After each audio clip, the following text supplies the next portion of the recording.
If you can't safely move over, please slow down. Visit drivesafealabama.org, brought to you by the Alabama Department of Transportation, Alabama Broadcasters Association, and this station.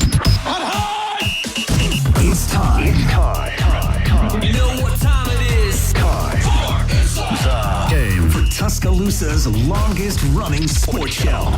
The biggest goal of our team, especially in the first half, we at Bama, we're trying to be the best. Always is to win a national championship. Something cool to look back on. We don't want to waste a failure. You're inside the game. John Mechie on the ground. Appreciate your interest in the game. On your home for Alabama sports. Alabama wins. Tide 100.9 and streaming on the Tide 100.9 app. Powered by Tuscaloosa Toyota. And now, here's your award-winning host, Ryan Fowler.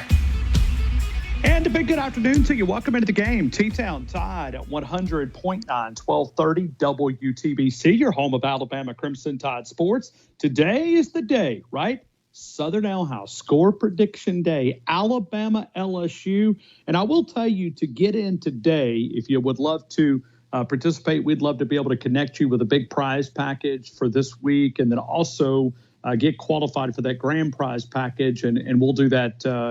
It'll be a few months before we'll draw out our grand prize package. But qualifiers, your chances of qualifying down to 4 games, and then we'll do some parlay pick contests, and hopefully Alabama's playing. We know they'll be playing somewhere in a postseason, but hopefully they'll provide some multiple game opportunities for you. We're going to do that. We've got Kalen DeBoer audio clips. We've got Mike Detillier. So it is a Southern Ale House Score Prediction Day. Southern Ale House, both locations. The original location, 1530 McFarland Boulevard, and also Dockside. So we're going to take your phone calls. We'll do that. We've only got 2 guests today. Really wanted to kind of keep it because tomorrow we're going to be a little bit guest heavy. Just because of LSU, Alabama week, and some things that are on our mind. We've got a big guest lined up. Aaron Torres is going to be with us tomorrow. T-Bob Hebert is going to be with us. Josh from College Football Nerds. So we'll be a little bit more guest heavy tomorrow than we will be today. Not saying that we won't have a chance to take predictions tomorrow. That's not what I'm saying. But today's a day that we've given a lot of time to jump into the Alabama LSU, and we watch Vegas respond. Vegas has responded. I always think that it's kind of intriguing to see this line, and it's went up in some places. It's went down in other places. So, hey, that'll be one of the things that we'll talk about when you look at a history of Alabama going to Baton Rouge, only losing 10 times in the history of this series, right? The 89th meeting between the Tide and the Tigers. And Kalen DeBoer was asked yesterday about the pressure of this game. I think it's a really good audio clip that we'll dive into coming up in a couple of minutes. So we'll take your phone calls. We'll select the tiebreaker out of the gate. We'll also look back at last night's UNC Asheville game. And we talked about this yesterday, and Tony Sakalas told you. I thought Tony nailed it yesterday when he said, well, okay, let's look back. He said, I think they want to get off to a great start. And so we were discussing, not that I was asking Tony to procrastinate or prognosticate and predict that Alabama was going to win and cover the spread, but he made a really good point. UNC Asheville, solid basketball team that had won 22, 23 games last year, come into town. They were a 27.5-point underdog. 27.5-point underdog. So we knew going in that Alabama likely was going to be able to win the game. But who predicted out there 56-point difference? That's more than doubling up the Vegas odds prediction. Aaron Torres sent me a message, and I don't want to steal his thunder because he's already put it on Twitter, so I don't feel like I'm going to say this. But he sent me an apology letter, and he said, I wish that I would have just said, you know what, Alabama's the best team in the country, and it's not even close. He sent me that message. I said, Torres, jump on Tuesday afternoon and say it. He said, no, let's wait till Wednesday. He's out in California, and he said in their particular location of polling, as far as voting at their particular polls, he said it's a challenge. He said it's a long, lengthy line, and so I'm not going to dive into what Torres and I talked about from a political side, but him and I have got some very similar opinions. But Torres out in California said it may take me hours to get through the voting location. So we'll talk with Aaron Torres coming up tomorrow. and I'll let him throw out some comments and some praise around this team. And I asked him, I said, well, what do you see that's a weakness? He said, let's discuss it. So we'll do that tomorrow. But Aaron Torres told me to tell you guys that you guys have got the best basketball team in the country. He'll explain why coming up tomorrow. We'll talk with Mike Detillier coming up 2:15. Then we'll talk with Coach Tony Franklin, because I want to dive more back into these numbers a little bit, because, and this is some things that I think is fair also for Mike Detillier, because some of these numbers, when you start crunching the numbers around LSU, you understand why they struggle in certain games, because numbers do not lie, okay? People manipulate numbers and they put in data points that they want to swing it one way or the other. But when you start looking at the data points around this lack of rushing attack, one of the worst teams in the country in running the football, they're dead last in the SEC. They don't have a rushing attack that is a big threat. Now, that gives Alabama some flexibility, right? I mean, if you can't run the football and you go up against the secondary and you can put some extra attention in that secondary to focus on LSU and slowing down Nussmeier, that's one of the things that we're going to dive into. Also, I want to ask Mike, because Mike has been very critical of this defensive side of the football. I wonder if those opinions are the same. And when we go back and study the way that they failed to stop Texas A&M in a quarterback that's able to extend the plays, we know that they focused in on that. Now, if they clean that up and they put an emphasis on slowing that down for Jalen Milroe, understanding that he can beat you at any given moment with his legs, then does that open up that passing attack? I think Alabama could have some money to be made in that secondary against LSU. So we'll ask Mike about that, and then we'll ask him to give us a fair evaluation. He always does. Mike's one of those guys. Listen, he's LSU through and through, but he's also one of the top analysts that we feature on this program, and we love to hear his analysis. Born in that state, raised in that state, went to school in that state, still works in that state. I mean, we know that, but as far as an unbiased opinion, he shares that with us every Tuesday. And we love to be able to pick Mike's brain. He's been very critical of this team in previous weeks, and he's been very complimentary of this team. So we'll talk with him at 2:15, and then at 3:30, we've got Coach Tony Franklin, and then we're going to take phone calls. We're going to dive into a lot of different things, and we'll celebrate the opening win against UNC Asheville, 110-54, 110-54. Might even reflect on some things that Coach Nate Oates said following the game, and some things that we put up on our Facebook account, Tide109.com. You can find it, the coverage of Alabama Crimson Tide basketball, the coverage of Alabama football. Jalen Milroe spoke earlier today. We'll dive into some of that. Because I think this game hinges on him. I think it does. I mean, it's not just a quarterback-driven league. This is a quarterback game. And if you tell me that Jalen Milroe plays a C-plus game or below, and I'm probably going to look at you and say Alabama's not going to be in the college football playoffs. They're not going to have just 2 losses, that they'll pick up their 3rd loss in Baton Rouge. But if you tell me that he's a B or higher, then I can tell you that Alabama has a great chance of winning this game. And I think that's where ESPN Football Power Index puts Alabama. You look at the upper 60 percentile when you look at projecting this Alabama game. So Alabama's clearly the better team on paper, but it's all about that execution. We're going to talk about that with Mike Detillier. We are always powered by Tuscaloosa Toyota, TuscaloosaToyota.com, 3325 Skyland Boulevard, and online at TuscaloosaToyota.com. Camry, Corolla, Highlander, RAV4. You can find the Tundra special, including some incentive back and some low-interest deals. You can find those deals. You can look at the inventory. We were going through the number of Tundras that they had on that lot. It is Tuscaloosa Toyota, TuscaloosaToyota.com. David DeSantis and the great dealership right there. We greatly appreciate you hanging out with us. We'll be with you all the way until 6 o'clock.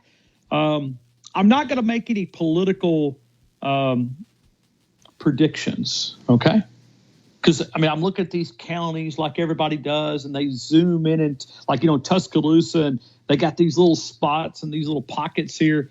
I find it intriguing, but I almost wonder sometimes if these pollsters, it's kind of almost to keep us in tune. But hey, sports is the outlet of distraction, and I hope we can use it today. Listen, I've never been one of those that restricted people from saying what's on their mind, and today's not going to be any different. So if you got something on your mind, we could certainly talk a lot about a lot of different things. Alabama, LSU, get out and vote. You are thinking about the people that have passed away that gave us the opportunity to live in a country like the one that we have. It's really disrespectful for those that have given us that opportunity to pass up your opportunity of not going out and voting. And, as we always like to say, if you don't vote, you lose your right to complain. So we don't want to hear anything about it. And, hey, it is important. We do live in a red state. Very thankful that we live in a great state that, has some moral principles that are probably matched up with many of you guys. We live in the great state of Alabama. And I'm thankful that we live in a state that still has a moral compass. We've got some things that going on, but hey, get out and participate and send a message. You could do that here locally and wherever you may be. So we'll dive into a lot of different things. Mike Detillier coming up in a couple of minutes. We'll talk to Coach Tony Franklin, which we do about once a month. We love to pick his brain on the offensive side of the football. We're going to talk about how they can overcome the weakness on rushing the football. And what does a bye week really do for these offensive coaches? Getting healthy is number one priority, but maybe finding some things that work. We're going to ask Coach Tony Franklin from a coach perspective to dive into that. We'll do it right here on The Game, powered by Tuscaloosa Toyota, 205-342-9904, a Southern Ale House score. All right, the week has finally arrived. It's Alabama and LSU, one of the biggest rivalries inside that locker room for the Alabama Crimson Tide. For the fans, it will always be the Auburn Tigers. It'll be Tennessee. But inside that locker room, I'll be very curious to see if that changes now since Coach Saban has retired. But you talk to the players, go take a survey. Probably the kids in the state of Alabama would probably still say Auburn, but in that locker room, it's LSU. It's LSU. When you look at, I asked Jonathan Allen a couple times on the air, why is that? He said, well, we didn't want anybody to out-Alabama us.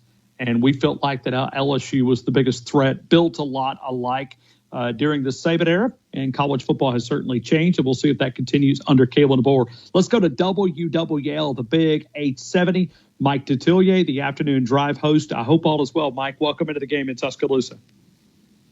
Thank you, Ryan. Yeah, I've had nothing to talk about the last 2 days.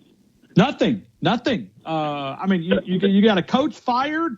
Those are always fun to deal with. And then you got a big LSU game. And Marshawn Lattimore gets traded this morning, so he's the greatest cornerback that's ever put on the black and gold. So, yeah, it's been eventful for the last 36 hours, to say the least.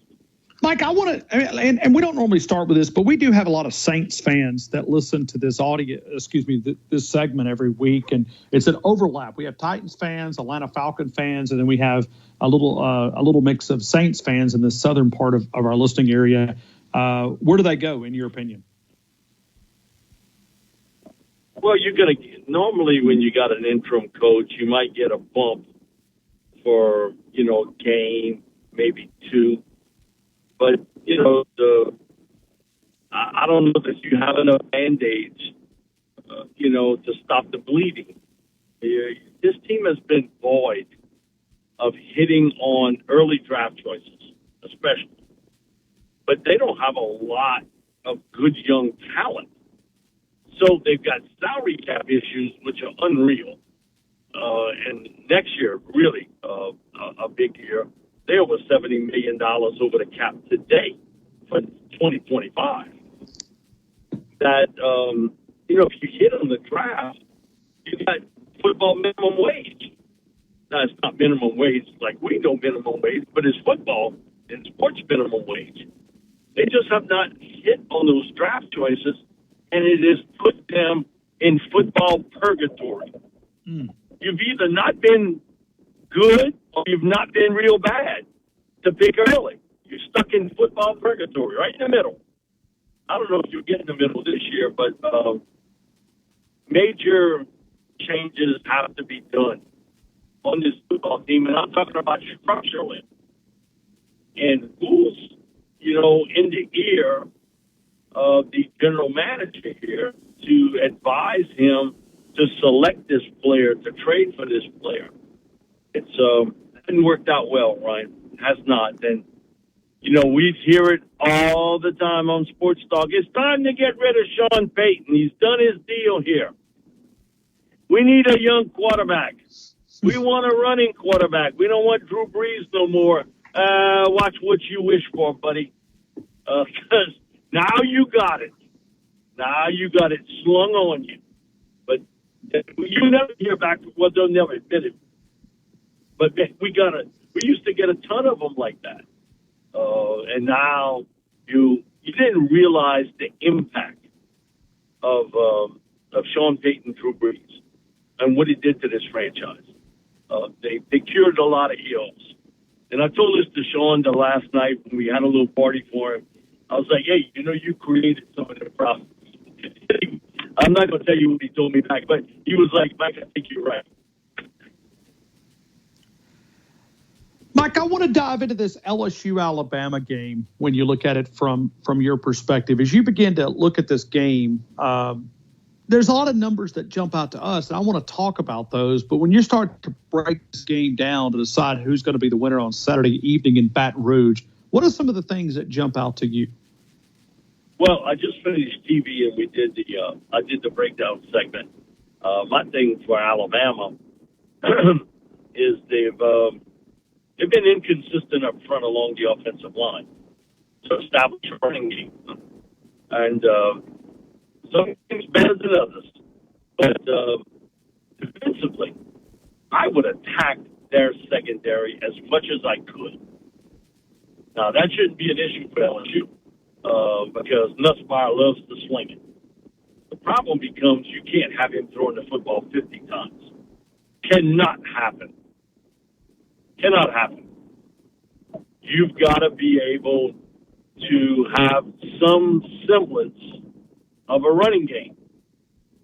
And that has not happened so far. You have not got a running game. So, LSU offensively, they got to be able to run the football a little bit at least to kind of balance the scales. But I would attack Alabama's cornerbacks. And short throws, short intermediate stuff.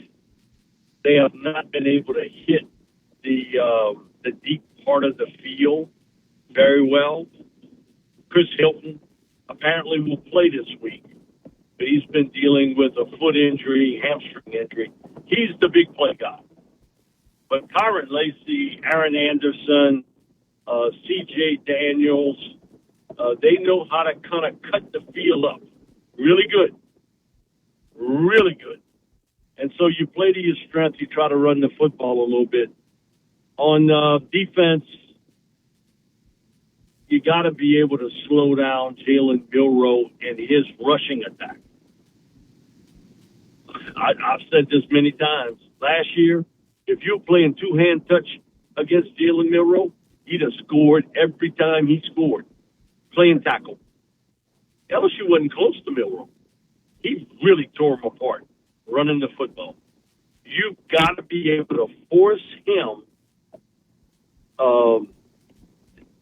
inside the pocket to make a decision as a runner and a passer. Because once he gets off his initial read, that's when I think he wants to tuck it in and take off. You've got to be cognizant of that, of his ability to do so, and very effectively. I thought last year he ran the football better than he has this year. Thirdly is LSU's used to seeing some pretty good receivers. I don't know that I've ever seen an 18-year-old as good as Ryan Williams. You know, Justin Jefferson, Jamar Chase, Brian Thomas Jr., Malik Neighbors. Ain't nobody hit the SEC like this kid. Man, Ryan Williams is a special player. And I make sure on every play, I got two guys on him. You're going to beat me with somebody else, but I'm going to do what I can do to make sure that he's not hitting the big play on them. For Alabama, I would try to run the football. To be honest with you, I'm going to test LSU's defensive front. A&M did that, and they were successful. So I would hit them, especially off plays that I can have Milroe run between the tackles. They cover the edge well, but they didn't do well against A&M. They didn't tackle well, and they didn't protect the center of the field. So I think Alabama offensively, I sort of know where they're going to go with this because I think the book is there. Can they make the big plays via the air? LSU's gotten a much better pass rush than they have in the last 5 years.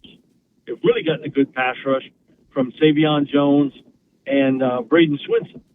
And Whit Weeks has been a big-time player. Now, he played lousy against A&M, and he admitted it. Worst game I ever played in my life. But, LSU's got flaws. I would try to go after their corners. They got one really good one, Zy Alexander. I'm not sure about the other side. Really not. So these are two flawed teams. That's obvious. When you break down the film to do it, Ryan, it was the easiest breakdown, pluses and minuses I ever did this year. It was easy for me to do. So I said this before, and I'll say it again. Who doesn't make the big mistake in the fourth quarter? They win. And Mike, how much this is going to come down between Nuss, Meyer, and Jalen Milroe. One of those two guys are going to make the mistake that's going to break the game open. Not the big play, the mistake. Mike, how much has the topic been there locally because of the way that they struggled in slowing down Marcel Reed? 9 carries, 3 touchdowns, 62 yards. How much of the point of emphasis has that been talked about with your listeners and in LSU Bengal Tiger country? Between that and them not being able to run the football, it dominates conversation about LSU. Okay. They played against quarterbacks with that type of system before. They played against South Carolina, and they did a decent job. But they looked like they were lost, and their defensive ends were totally undisciplined in that game. And, man, listen, Savion Jones grew up maybe 15 minutes from my home. Braden Swinson, you could have given me about 7 names as LSU's best pass rusher this year. Braden wouldn't be in it, and he's really come up, but he didn't play well against A&M. He was crashing the edges so hard to get a pass rush, they ran the football. And, man, it opened up like the Red Sea. So it's dominated. Their inability to stop that read option. And the other thing is LSU, in 2 words, rushing the football. Lousy. Yeah, lousy. But Mike, why is that? Because, like Alabama in the early part of the season, we said, okay, the backs are good, but they just didn't have a commitment of running the football. Why is it that LSU lacks that rushing style of play? I did a film breakdown last week on it. LSU does not get movement up front running the ball. They're one of the best pass blocking teams in college football. There's no question. They do a great job in protection.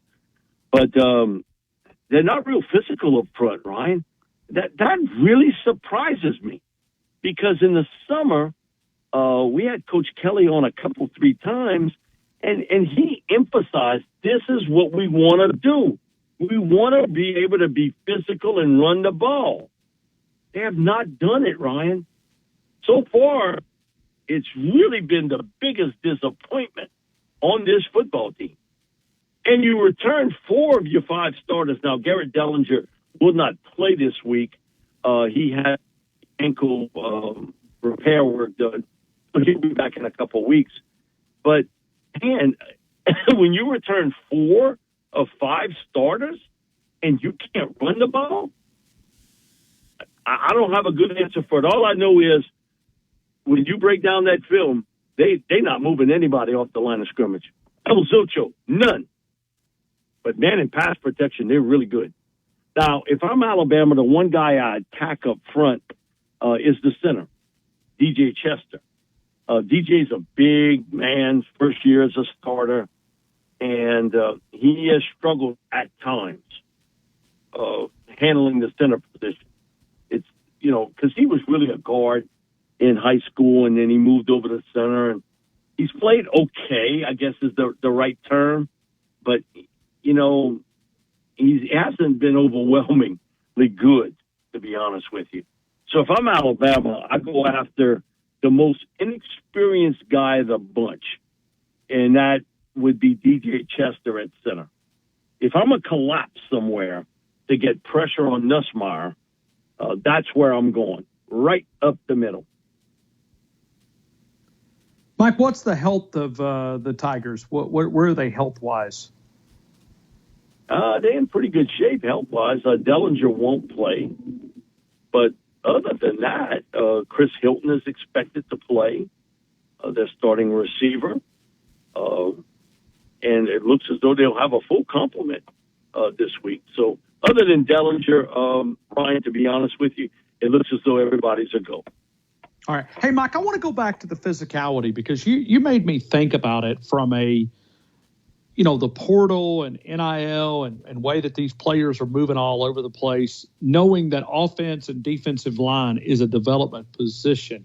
Do you think that's impacted? Because I don't see the physicality around college football in areas that maybe I've seen in the past, or maybe that's just my eyeballs playing tricks on me. Do you see something else?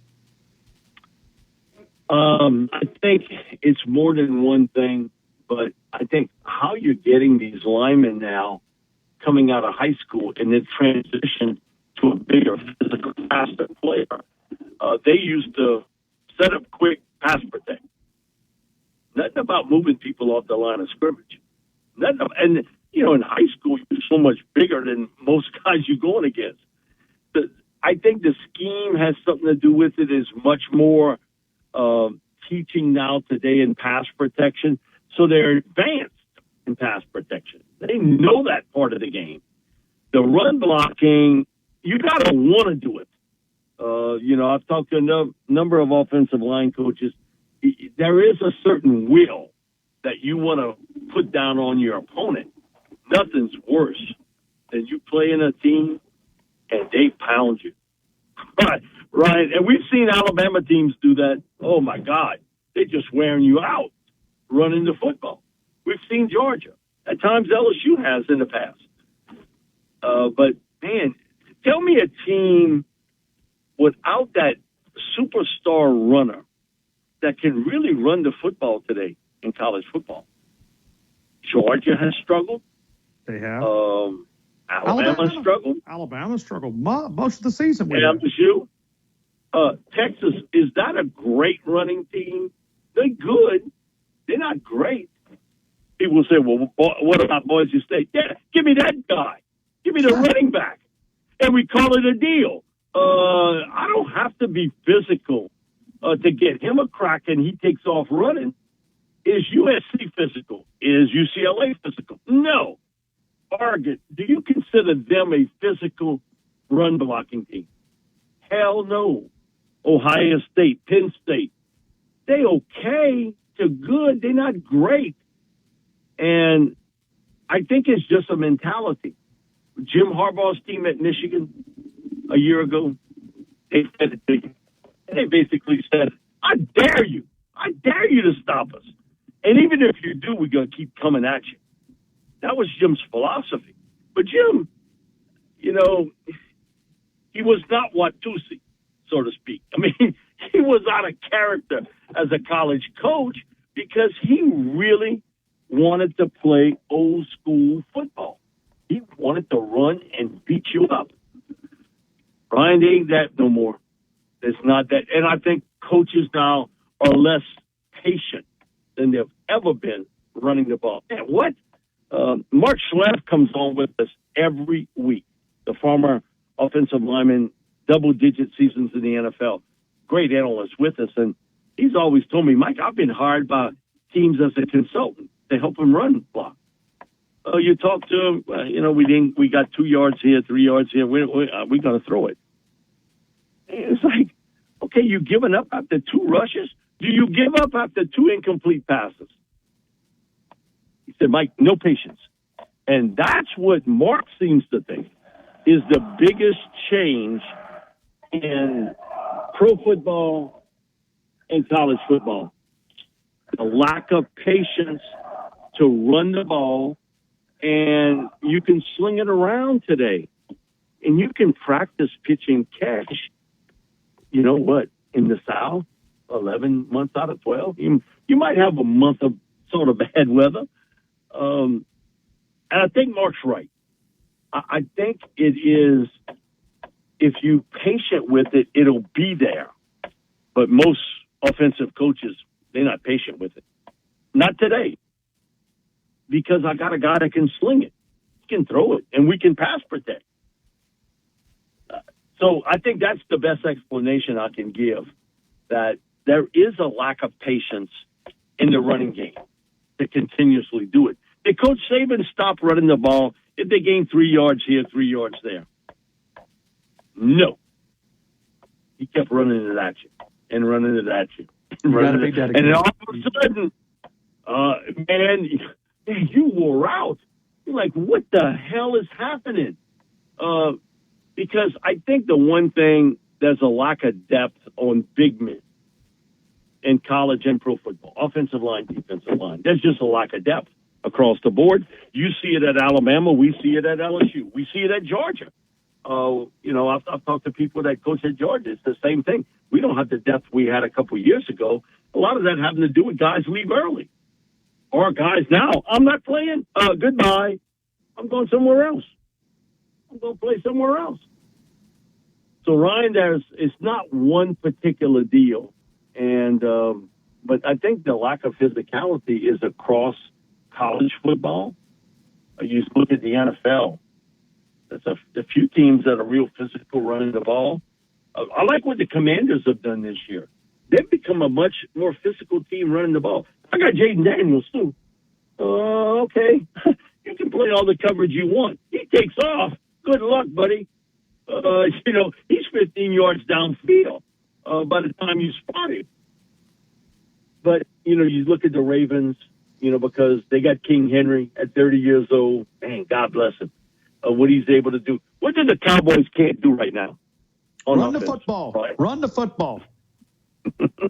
Why did the Saints win the first 2 games and blew people out? Had nothing to do. It didn't have a lot to do with Derek Carr. Alvin Kamara and Taysom Hill, they dominated running the ball. We haven't seen that since. Well, Jerry passed up. Jerry passed up on Derek Thomas. He had a chance, but listen. He was silly for that, his own ego. He's got 2 stories. One, that, Derek didn't fit in our offense. Then it was he was too expensive. What? $8 million for that guy? That's a bargain for him. But Jerry's always going to be Jerry. It's always somebody else's problem. It's not him. He's the greatest general manager of all time. When he was great, he had a guy by the name of Jimmy Johnson picking players. And Jimmy could motivate, and he could draft players really well. And Jerry was the money man. I'll say this, in my lifetime, Jerry Jones has influenced the financial page of the NFL like no other owner. He sort of invented how you do this, at stadiums and how to sell product at his particular stadiums. He invented it. As a football purist, he refuses to let go the fact that he thinks he is head of football operations, but he thinks he's good at it, and he's not. You're preaching to the choir. All I can say is amen, Mike. Amen. Mike Detillier, WWL, the big 870. Mike, enjoy the week, my friend. Thank you again for always being a part of our show. We'll break it down again next Tuesday. Appreciate you, man. Thank you again. Ryan, here's the best part. I mean, it's been a crazy week. Now they're giving a, Category 1 hurricane to be in the Gulf Thursday and Friday. Now, because as it gets closer to the coast, the cooler waters will settle it down, and it may be just rain. But of all things to happen, on the week of LSU, Alabama, we got a hurricane in the Gulf in the next couple of days in November. Well, how about that? You're much more educated on this than I am, but I read it right before I went on with you.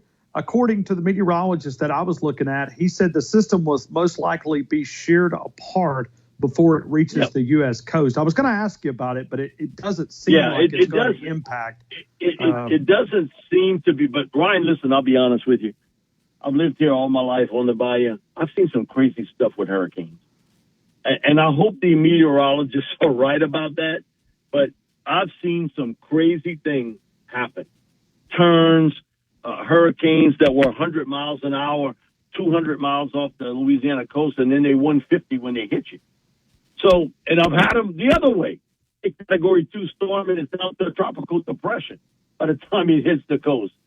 But in the week of LSU, Alabama, in November, that they would have a hurricane in the Gulf of Mexico. So hopefully the weather's good. I know Bobby says he ain't too far behind me. He says he hopes everything's good because he don't want to have to give up that money that he does on those remotes. Hey, no doubt. No doubt. Hey, I like doing a few of those remotes myself. Hey, Mike, appreciate you, man, as always. Thank you again for being a part of the show. Thank you, Ryan. I appreciate it, buddy. Hey, thank you. Mike Detillier, always one of our fan favorites here at WWL, the big 870, one of the most historic stations in our entire country. He's the PM afternoon drive host there with him and Bobby Hebert and company. We're going to break here. We're going to continue. Score prediction day. Southern Ale House, score prediction day. We'll take your predictions. Alabama, LSU, right here on the game. T-Town, Tide, 100.9, 1230. WTBC, your home of Alabama Crimson Tide Sports.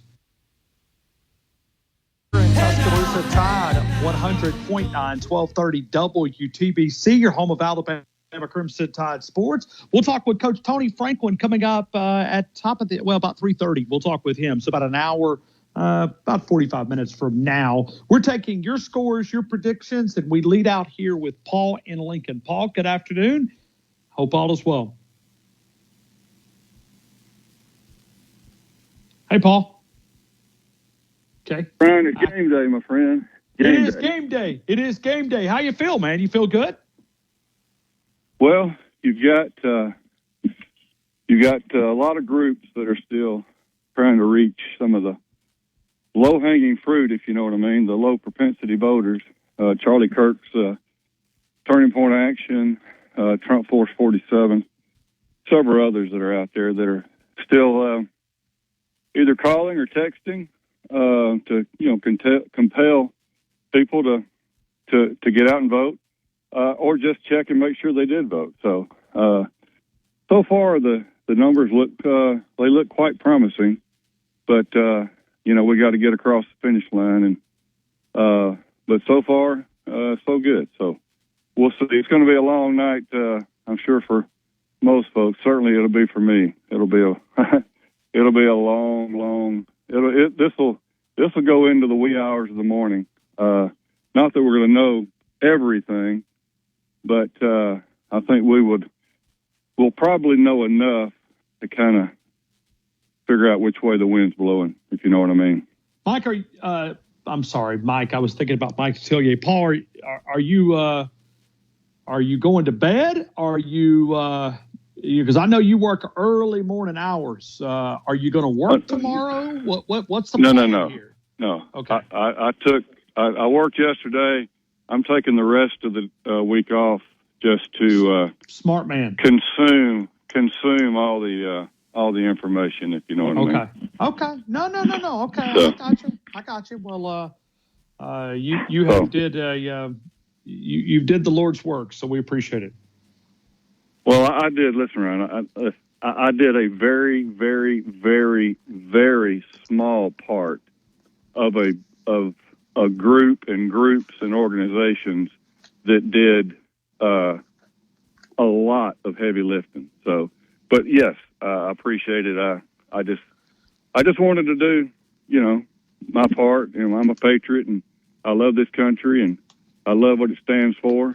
I would rather be here than any place in the world, and so that's kind of where it's at. But onward to LSU, Alabama.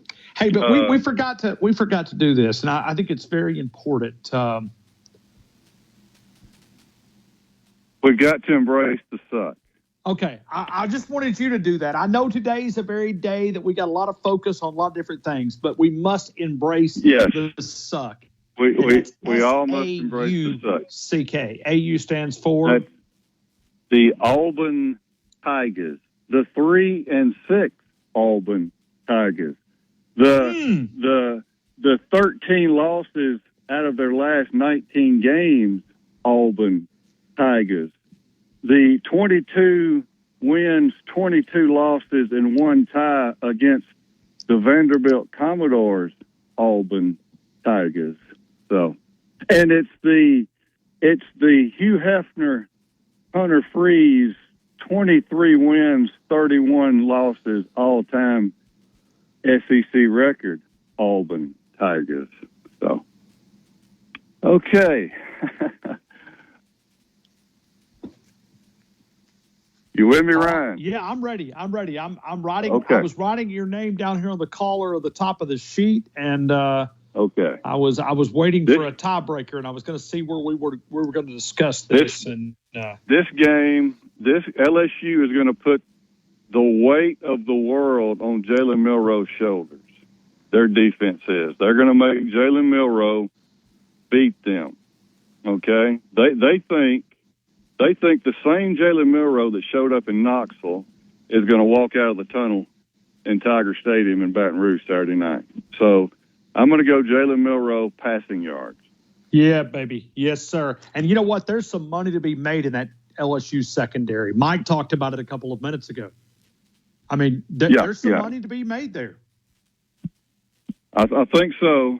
But Ryan, this atmosphere, we would all love a carbon copy of the game he played in Bryant-Denny against LSU last year, if we could see the same kind of production in Baton Rouge. But as we know, last season he was in the friendly confines of Bryant-Denny Stadium. This Saturday night he's going to be in. And some argue the toughest environment in all of sport. Like I said, some argue that in Baton Rouge. So, but let's see. We'll see. Well, hopefully he can rectify, fix what happened to him in Knoxville and be a different quarterback, because we need him to, Ryan. Yes, we can't have a duplicate performance that we had against Tennessee, or Alabama will not win the football game. I've said that. I said that multiple times. Listen, we need a B or higher from Jalen Milroe. If he gives us a C, then Alabama will take another loss in Baton Rouge. And I don't want to put too much pressure on the young man, but that's the way this season has worked out. I don't think it's changed in the final 4 games. He can, we'll go as far as he can take us, and we'll see. Yeah, exactly. Yeah, we will. Okay, let's go. I'm going to go the score. I'm going to go Alabama 24, LSU 23. Woo! I guess that would be one of those too close to call with top things there. Yes, 24-23. Yes. I mean, it's going to be in my mind, it's going to be a photo finish. Okay. So, and then Jalen Milroe passing yards. Give me 188 yards. 188. I got it. Thank you, Paul. I hope you have a great rest of your day, man. I hope it's incredible for you. Roll Tide and roll MAGA. Thank you. Paul and Lincoln right there helping us out. We'll break here. We'll continue. I want to remind you about Nuke's Eatery, 205 University Boulevard, 205-758-2455, 205 University Boulevard, 205-758-2455. It's Nuke's Eatery if you're looking for a great sandwich, California-style pizza, a great salad. Nuke's Eatery, 205 University Boulevard, 205-758-2455. Go see our friends and tell them the game sent you. Nuke's Eatery, close enough that you can smell the championships. We roll on. More Kalen DeBoer audio, something that you need to hear. We played it one time yesterday. We'll play it again next. T-Town Tide 100.9, 1230 WTBC of Alabama Crimson Tide Sports. You're listening to The Game with Ryan Fowler on Tide 100.9.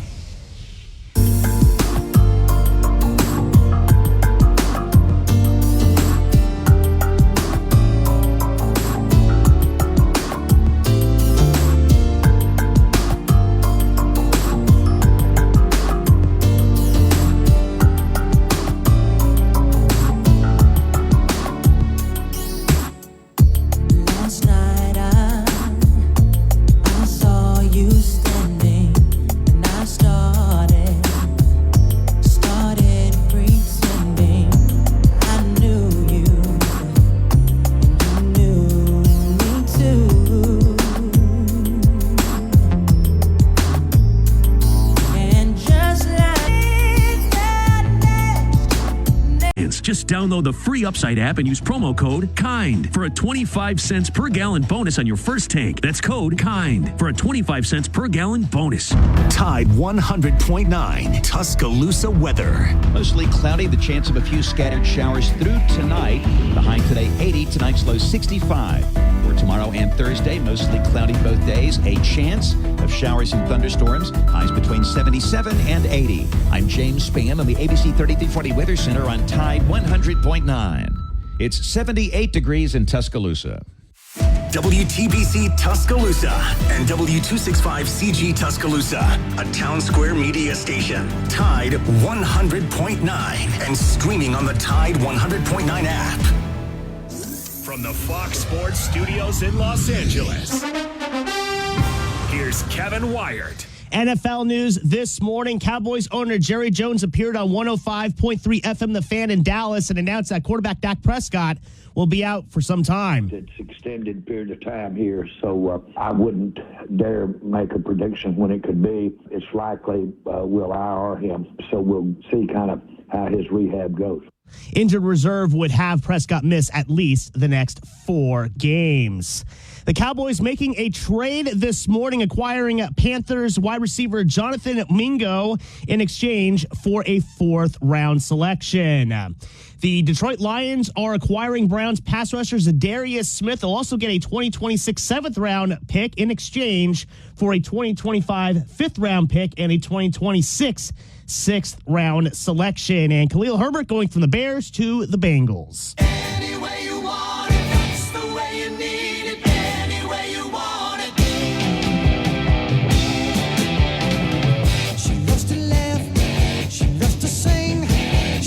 Everything.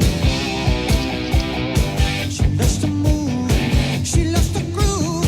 She loves a lot of things. All night, every night. So hold tight. Ooh, baby, hold tight.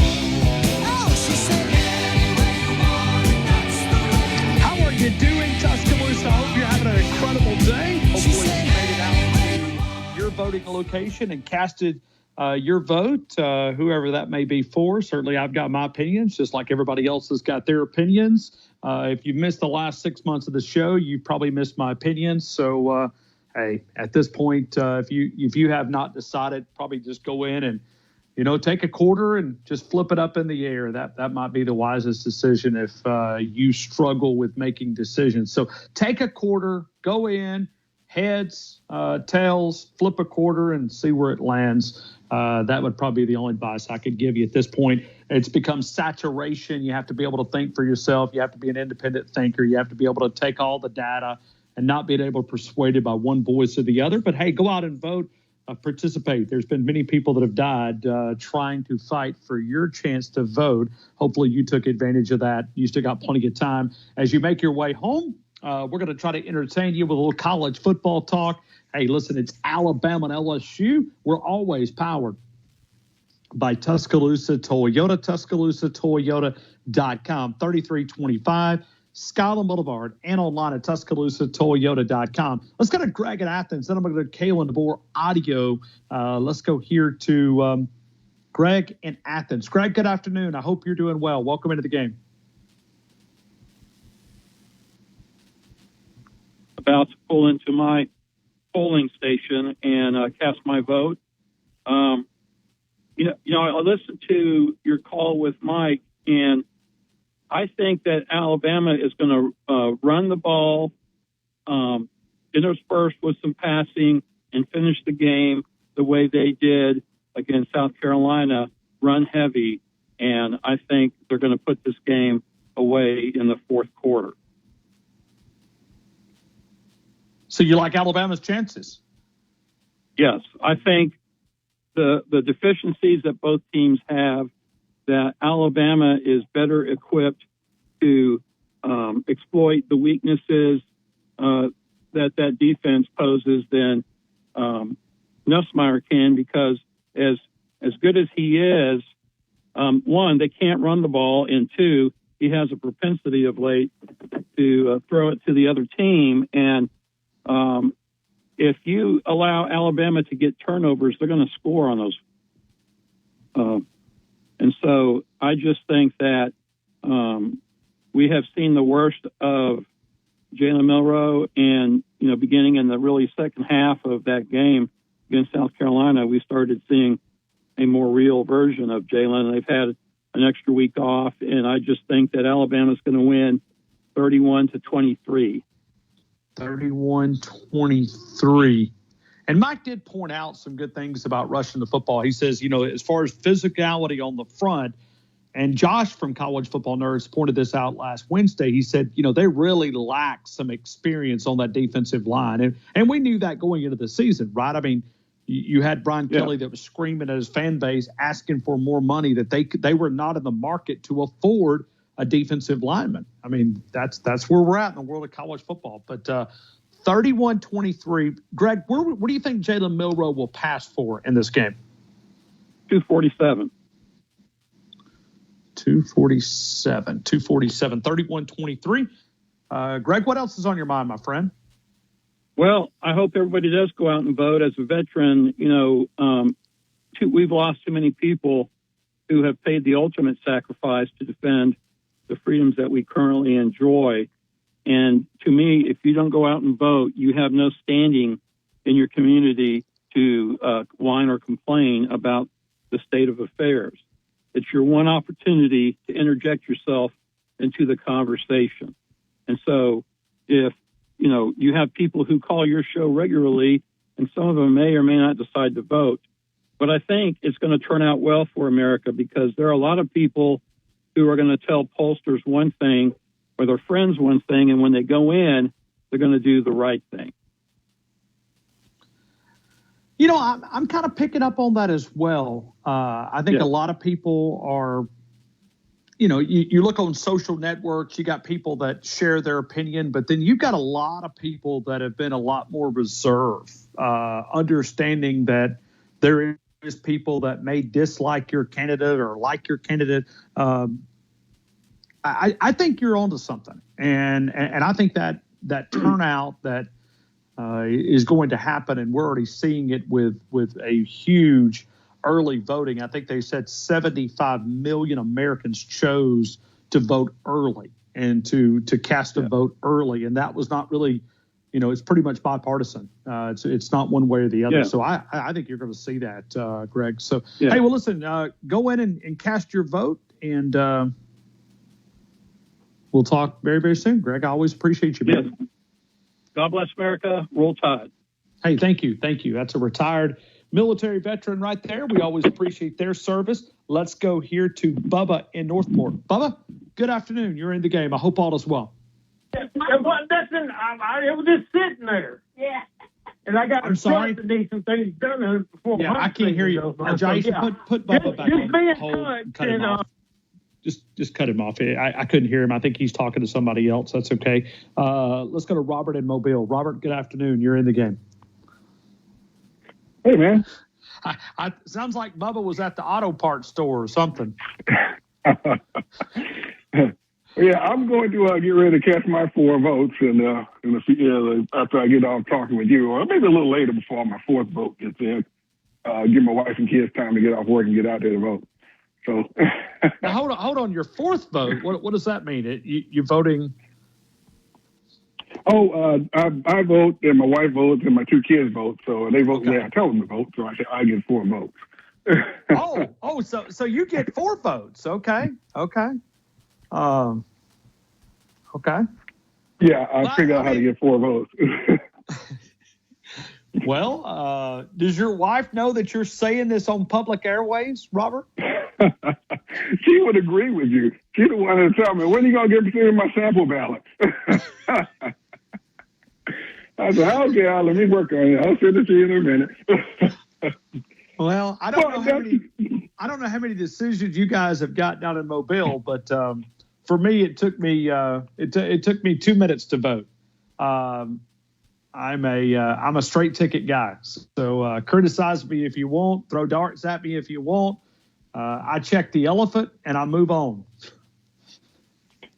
That's what I pretty much tell them. It's just straight Republican. There's no thinking about it. It's and especially not now. There's definitely no thinking about it now. I feel pretty good. I'm looking at the data that I'm just coming in. Me with my stats and data, and it's looking really, really good. The numbers are coming in really. In Florida, of course, the bellwether as to enthusiasm. Right now, like you used to mention about the early voting, all the people that voted early, that's already baked in, and the Democrat lead wasn't nearly anywhere near as large as it was in 2020. So now it comes down to who's turning out, who turns their voters out. And what I'm seeing now, the Republicans are just lighting up the scoreboard as far as voter turnout, which is typically how it is in general elections, presidential elections. Democrats generally vote earlier, and Republicans will vote later. And even later, that's because we're the ones that work. So we have to wait till we get off work. And he vote even later. So it's the number I'm seeing out of Florida, which is telltale. Not that Florida's a battleground state, it's not, but it tells you the enthusiasm, how much of a greater advantage Republicans have over Democrats in Florida, because they report a lot of their tallies almost on an hourly basis. With another one of the many reasons Florida is so good with getting their votes in on time and how their state went. It's not simple when you don't care to cheat. Now, Robert, you're an engineer. You have a better understanding at math than most of us do, because engineers, their brain just operates at a different level than most of us. I mean, there's probably things that maybe we might have an advantage, but you understand numbers. I mean, why is our system so complex? Because it just seems like, when you've got a binary choice here, that this would not really be hard. You solve problems every day using numbers. Why is this such an issue in our country? It's not. It's made into an issue. It didn't. And I told you last time we talked about it. My first election I remember was in 1980 with Ronald Reagan and Jimmy Carter, with paper ballots, which everybody had, and same day voting. The elections was over, and we knew who the president was before 10 o'clock Central Time. And then it was the same way in 1988, and the same way in 1984, 1988, 1992. Didn't get complicated until certain side decided they wanted to game the system with certain rules and laws and so forth. That's when it became complicated. Doesn't have to be complicated. We go back to paper ballots, same day voting. Or maybe even 2 days. Okay, Monday, Tuesday. Monday, Tuesday holiday, people get to vote. That's okay, that's fine. And you count the absentee ballots early, and they have a certain time with a good reason why you can't vote in person, and you get those in early. System worked fine back there. don't seem to want to work now with certain people or a certain party wanting to game it. When you want to game the system, well, now it don't work so well. Well, I'm gonna say this, Robert. One of these days, I'm gonna run for office. I'm not really going to run, but it sure does sound good. And I'm gonna run on a few different platforms. I'm gonna run on simplified voting. I'm gonna run on a national identification card, Social Security card, paper. Throw that thing in the trash. I'm gonna create a universal state identification card that covers everything that required for the government benefits. So if you're on, Medicare, which is old folks insurance. If you're needing a Social Security number and you need to show proof, that's your voter registration card. All of it. I'd love to see a national identification card. I'm also going to end daylight savings times. I'm going to make that year round, right? Just this. Well, you win. You win right there. Yeah, 5 you o'clock win right there. dark. I'm going to run on that. I'm going to eliminate that because I think it's like it's some of the obvious stuff that we do, and then it just seems like from a voting standpoint, we all should be upset because if you allow someone illegally to vote, who is not you nullify a legit vote. It does. It takes away from it's disenfranchisement. Yes, it does. Totally it does. And so I'd love to be able to take away. So those are my platforms, and make this holiday, make this a holiday. We should uphold today as a lot of our holidays, because there's been a lot of men and women who have died for the right for us to vote today. Make it a national holiday. And you know what else I'd love to do? Make this also tax day. Make it tax day, where it's a holiday. That's a good one there. I like that. And you have to write that check in. I wrote a check. I think it was October the 15th is when I mailed in my taxes. Make it tax day, election day, because it's so far removed from your mind when you do have to pay a lot of taxes. And when you see people or spending go back to you don't have any more income tax, or that's go to total sales tax, and then people feel it immediately and decide, hey, why are you spending my money on this? Why do I have to pay more taxes for that? Yeah, that would be even better. And you're going to be my vice president, Robert. You're going to be my running mate. So we'll go to the top. We'll go to the top. The number one issue facing the country right now is, like you just said, fraudulent election results that are highly suspect and to the degree fraudulent, with millions of people in this country illegally trying to vote. There is nothing that's a greater threat to this country than that. That's first. Second is these open borders, which a certain party seems to don't want to close up. That's the second threat to this country. Those two things can bring down this country far more than anything Russia and China could ever do to us. So, folks, it's highly important. And these elections need to, this with fraudulent voting, that needs to stop. That needs to end. Like you said, it's the immediate disenfranchisement, and it's the one thing that if you don't fix that, you can't fix the country ever. So if a certain person get in, I feel real good that he will. That's some of the things that needs to be worked on, because everything else is kind of secondary after that. When you nullify a legit vote with an illegit vote, that's disenfranchisement. No matter where it is. You're talking about national election electing the president and people focusing on this popular vote. No, with this popular vote, which doesn't really matter, but they're focusing on it. That means a fraudulent vote in California nullifies a legit vote in Alabama. Then that's a big problem. Real quick before I go, the score. Let's see. I think I told Martin 30-21 Alabama. Okay. 30-21. Let's go Jalen Milroe total passing yards. Well, if they're going to score 30 points, he's going to have to do pretty good. I'm going to go 235. 235. 235. 30-21.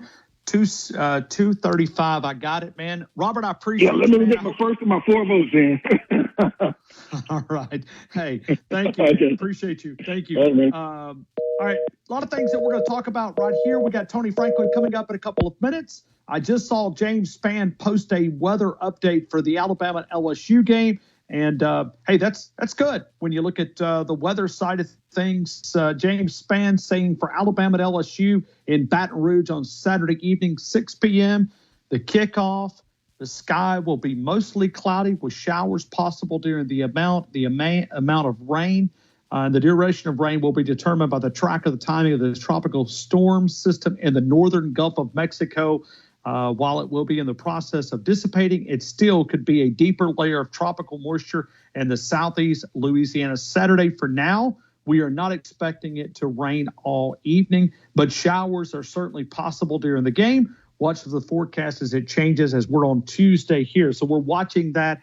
Looks like that's going to, putter out a little bit or sputter out in the Gulf. We'll continue with more of the game. Tony Franklin coming up in about 7 minutes here in Tuscaloosa. Tide 100.9, 1230 WTBC. Your home of Alabama Crimson Tide Sports. Mexican cuisine, El Gran Patron, right there on McFarland Boulevard. Go over and see our friends. Tell them the game sent you. How about a takeout? And also think about tailgating. Now, they got two stores. You've got El Gran Patron there on McFarland Boulevard, and it's also Dos Amigos up on 69 North, which they're in the new public shopping center. You can visit either location. But if you're looking for some of that great cuisine, we love at the Fowler household the Dana Bowl and the Jose Bowl. And that's named after a couple of our friends here in Tuscaloosa. And we enjoy trying those, but we also love trying a lot of their dishes there. So we appreciate Carlos for being a part of our show. We're going to continue. We're taking more of your phone calls. We got Coach Tony Franklin. I want to go back to this LSU style of rushing the football. He's next in T-Town Tide 100.9, 1230 WTBC. Repair and the future repairs. No overtime charges on weekends and holidays. No hassle guarantee. Adams Heating and Cooling, 205-872-0045. The Pharmacy at Midtown with TJ Thomas, 205-752-0627. PharmacyMidtown.com. Don't forget about the retail side of the Pharmacy at Midtown. It's an independent-owned pharmacy specializing in walk-in prescriptions, medicine on time packaging. It's only here for a limited time. Shop now at Dell.com/deals. That's Dell.com/deals. You're listening to the best sports talk show, breaking down the Crimson Tide, the game with Ryan Fowler. We're going to Coach Tony Franklin. He's a guy that helps us understand college football. We always enjoy the chats with Coach Tony Franklin. Coach, I hope all is well. Welcome into the game in Tuscaloosa. Oh, thank you, Ryan. Appreciate it. Hey, absolutely, man. I'm always excited to pick your brain, and we had a bunch of questions around running the football and this LSU-Alabama game, but I want to look back at this past weekend. Anything that grabbed you from the way that you watch college football that you could share with the audience? I mean, we watch it from an amateur eye. You watch it from a professional eye.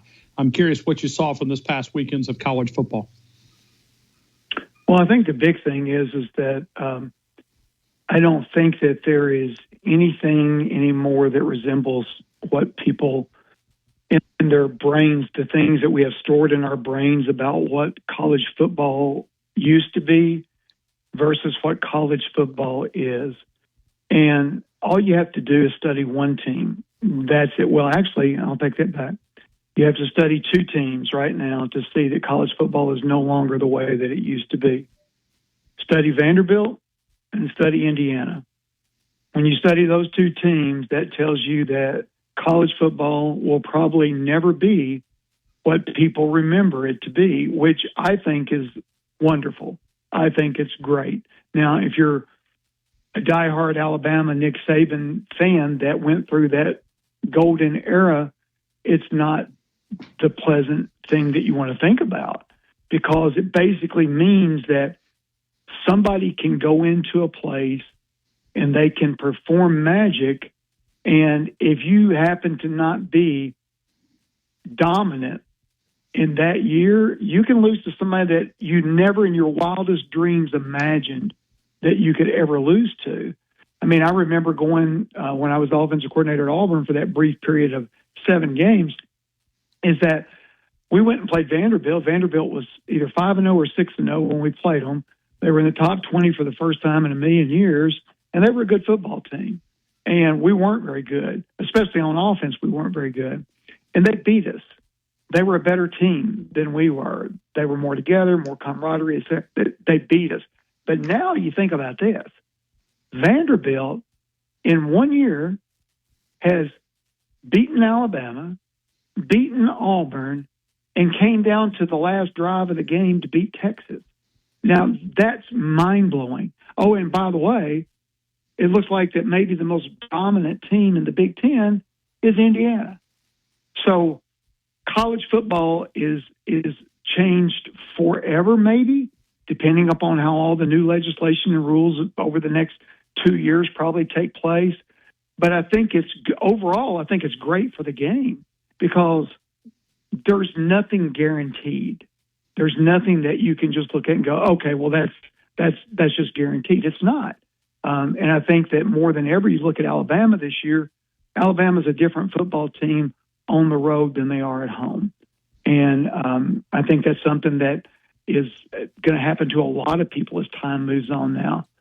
So anyway, that's my biggest takeaways from this last week and for the whole season.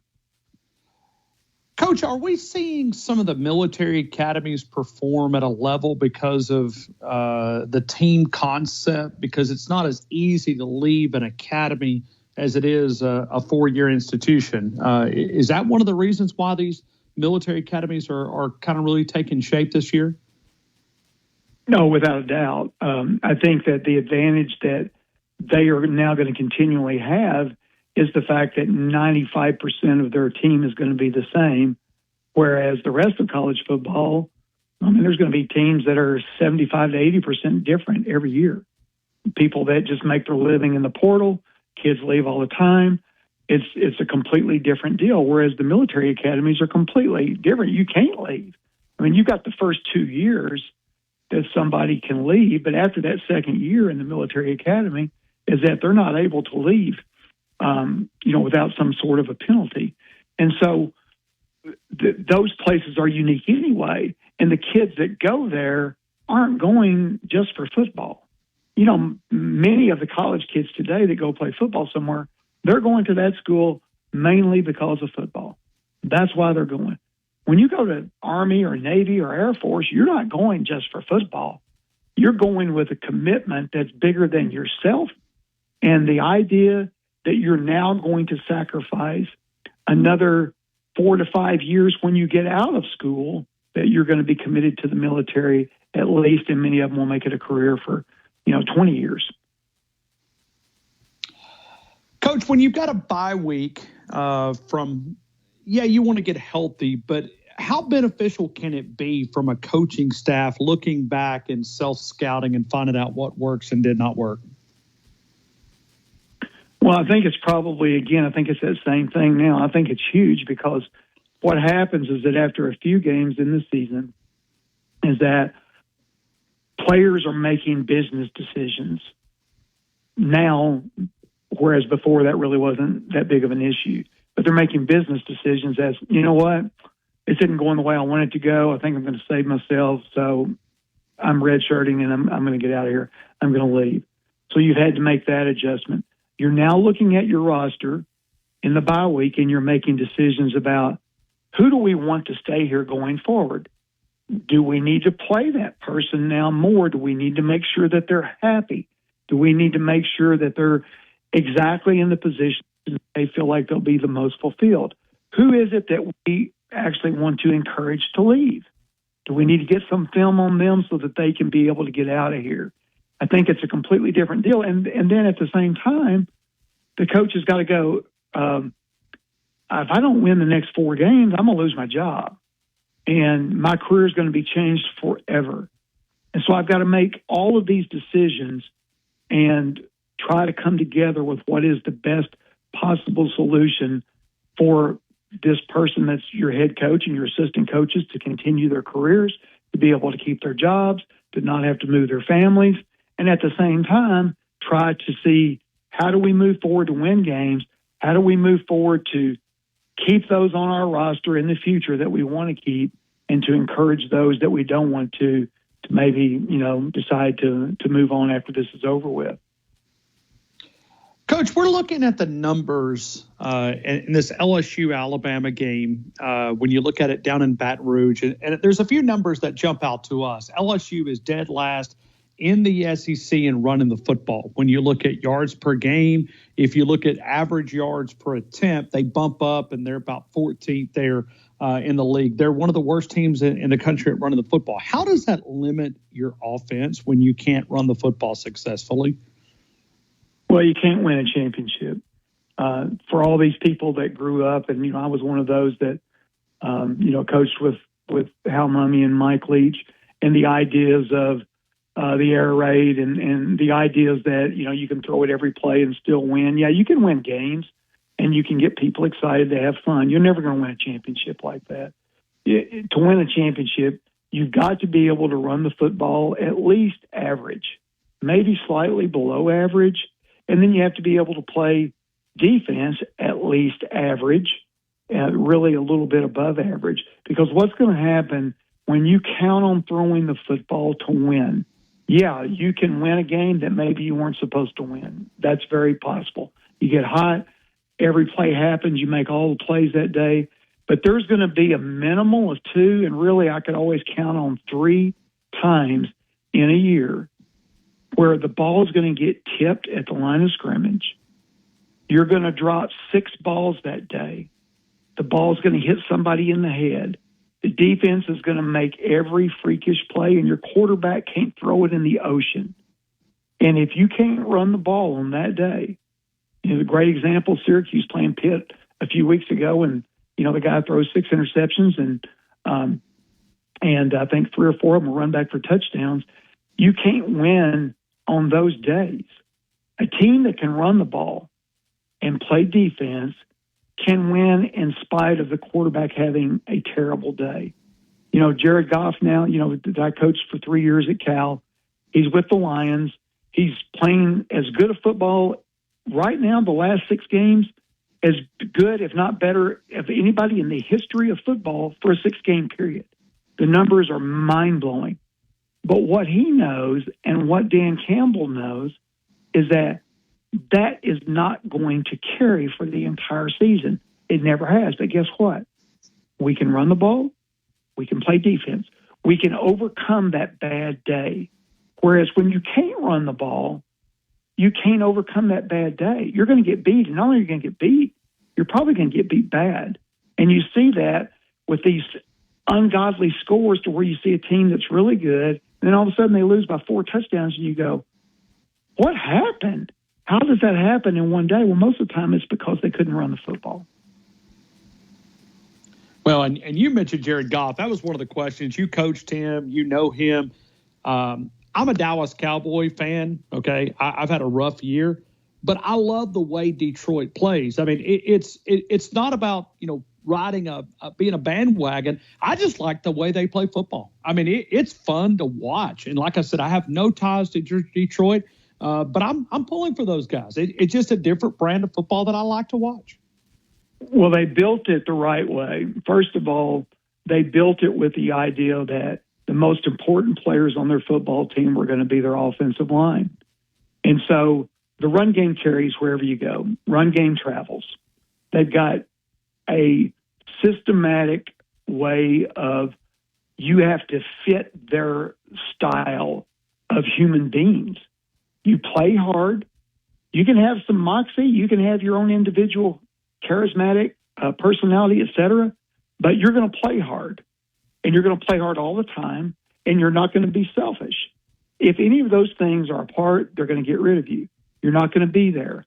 And so they've built a franchise that they got all the personalities that fit that mold. When they're looking into, they made the trade for Zadarius Smith, defensive line rusher.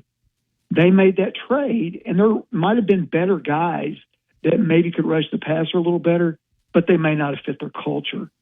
They don't take people that don't fit the culture. And so with Jared and the way that they've built that, you think about 2 of the best running backs in all of football. They're uniquely different, okay? But they together as a pair, they're phenomenal. Amon St. Brown, one of the best guys out there. And then their defense is playing good. They drafted corners this year because they knew as much man as they needed to play, they had to have better help in the secondary. So it's a matter of, building it the right way and an owner getting out of the way. You're a fan of the Cowboys, which is everybody in football knows. It's all about Jerry Jones. That's it. End of story. There's nothing else that matters. It's his ego. It's his deal. It's got to be, it's got to be his control over everything. And therefore, there's an old saying, the proof is in the printout. And the last few years, the proof has just been that they're not ever going to be a championship team as long as he owns it. Amen. Amen. I mean, listen, as a Cowboy fan, it's hard for me to say, but I never know. Maybe I'll find me some Detroit line apparel and pull for those Alabama guys up there. But I mean, I was looking over the weekend. Jahmyr Gibbs has averaged 5.0 yards per attempt in 7 straight games. That's NFL record long streak with 10-game minimum attempts. So right now, I mean, they're setting NFL records. And I know it's the early part of the season, but you think this will continue? I mean, do you think it'll continue based on what you know? No, I do. I mean, I think it'll continue as long as the same old stuff. Losing Hutchinson was huge because he might have been the best player in the NFL this season. He might have been the MVP. And losing him, you don't replace somebody like that. But with that being said, they've played winning football without him. And I think, again, that's based upon culture. But, yeah, I mean, the offensive line, the running backs, the receiver mix that they got, and when they lose people, they don't blink. They just, they truly have the next man up mentality. And I think part of that, to be honest with you, is the Alabama culture that they brought in. Branch being ejected the other day, in my opinion, was the biggest joke I've seen in the NFL in a long, long time. Strictly for that hit, that's comical. You see those hits 15 times a day in the NFL deal and nobody gets ejected, so I don't understand it. But, he's been such an incredible player for him. And, Gibbs is playing at a level that's, mind-blowing. Like you said, they're making NFL history the way they play football. Coach, let's bring it back to LSU for just a couple of minutes, and we'll let you get out of here. We appreciate letting us pick your brain here. We're talking with Coach Tony Franklin. Anything that jumps out to you? I know I've kind of boxed you in with a couple of questions about LSU, but anything that you think this game will decide the winner in Baton Rouge on Saturday evening? Well, here's the thing, is that the home field there means so much. And I've always believed Brian Kelly's a really good coach. I watched his career from Division II to small school D1s to Cincinnati and then to Notre Dame, et cetera. You don't do what he's done without being a really good football coach. But every place you go is uniquely different. And you're judged there whether or not you're going to win a championship or not. And I think he's a good football coach, but I don't think that they were built right. I think it's going to come down to this. I think it's going to come down to Alabama, how well they run the ball on the road against them with that crowd. And the fact, can they control the ball, not turn it over? I always look at, when I go back and look at ball games, I look at a couple of things. I look at yards per carry by both teams. I don't look at the total rushing yards. I look at yards per carry, yards per attempt. What was their yards per attempt? Okay. And then I look at turnovers. I can almost always, when I look at total yards, yards per carry, and then I see who won the ball game. I see the score. If the score doesn't match that, then it's always the same thing. It's turnovers. So if Alabama goes down, they don't turn the ball over and they run the ball for 150 yards, they'll win the football game, because LSU not being able to run the football game is not going to be able to win it without getting it. I would say a minimal of +1, but probably a +2 in the turnover margin. So if Alabama can just take care of the football and they can run the ball for 130 to 150, I think they'll win the game. Yeah. Hey, can I ask you your opinion? I know you work there. When you look at Hugh Freeze and what he's going through, is there anything you can put your finger on why? Well, I have strong opinions. I'm not a Hugh Freeze fan from this standpoint. I actually wanted to be a fan because he's a former high school coach, and always root for former high school coaches because that's what I was. And watched his career, and obviously he's done some good stuff. But I'm not a fan of guys that blame everybody. I hate the way he treats his quarterback. I think that he's a scapegoat. And so when you go back and you look at Auburn, every game is really close. Auburn averages, I think, there's games that they're losing where they're averaging 7 yards per play.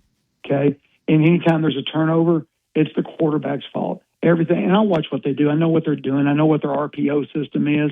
And a lot of times he's blaming the quarterback for making a throw on a third down or something. He says, well, he should have run the ball. It's just, completely throwing the guy under the bus. Well, if you don't want him to throw it in an RPO, it's real simple. You don't tag the RPO. That's the easiest thing in the world. You run the play without the RPO. And so I don't like his style. I don't, as a human being, personality, everything else, there's nothing that we have in common. So I'm not a fan. I'm a fan of, I love Auburn to Auburn people. I've got my grandson's a gigantic Auburn fan. My son-in-law's an Auburn fan.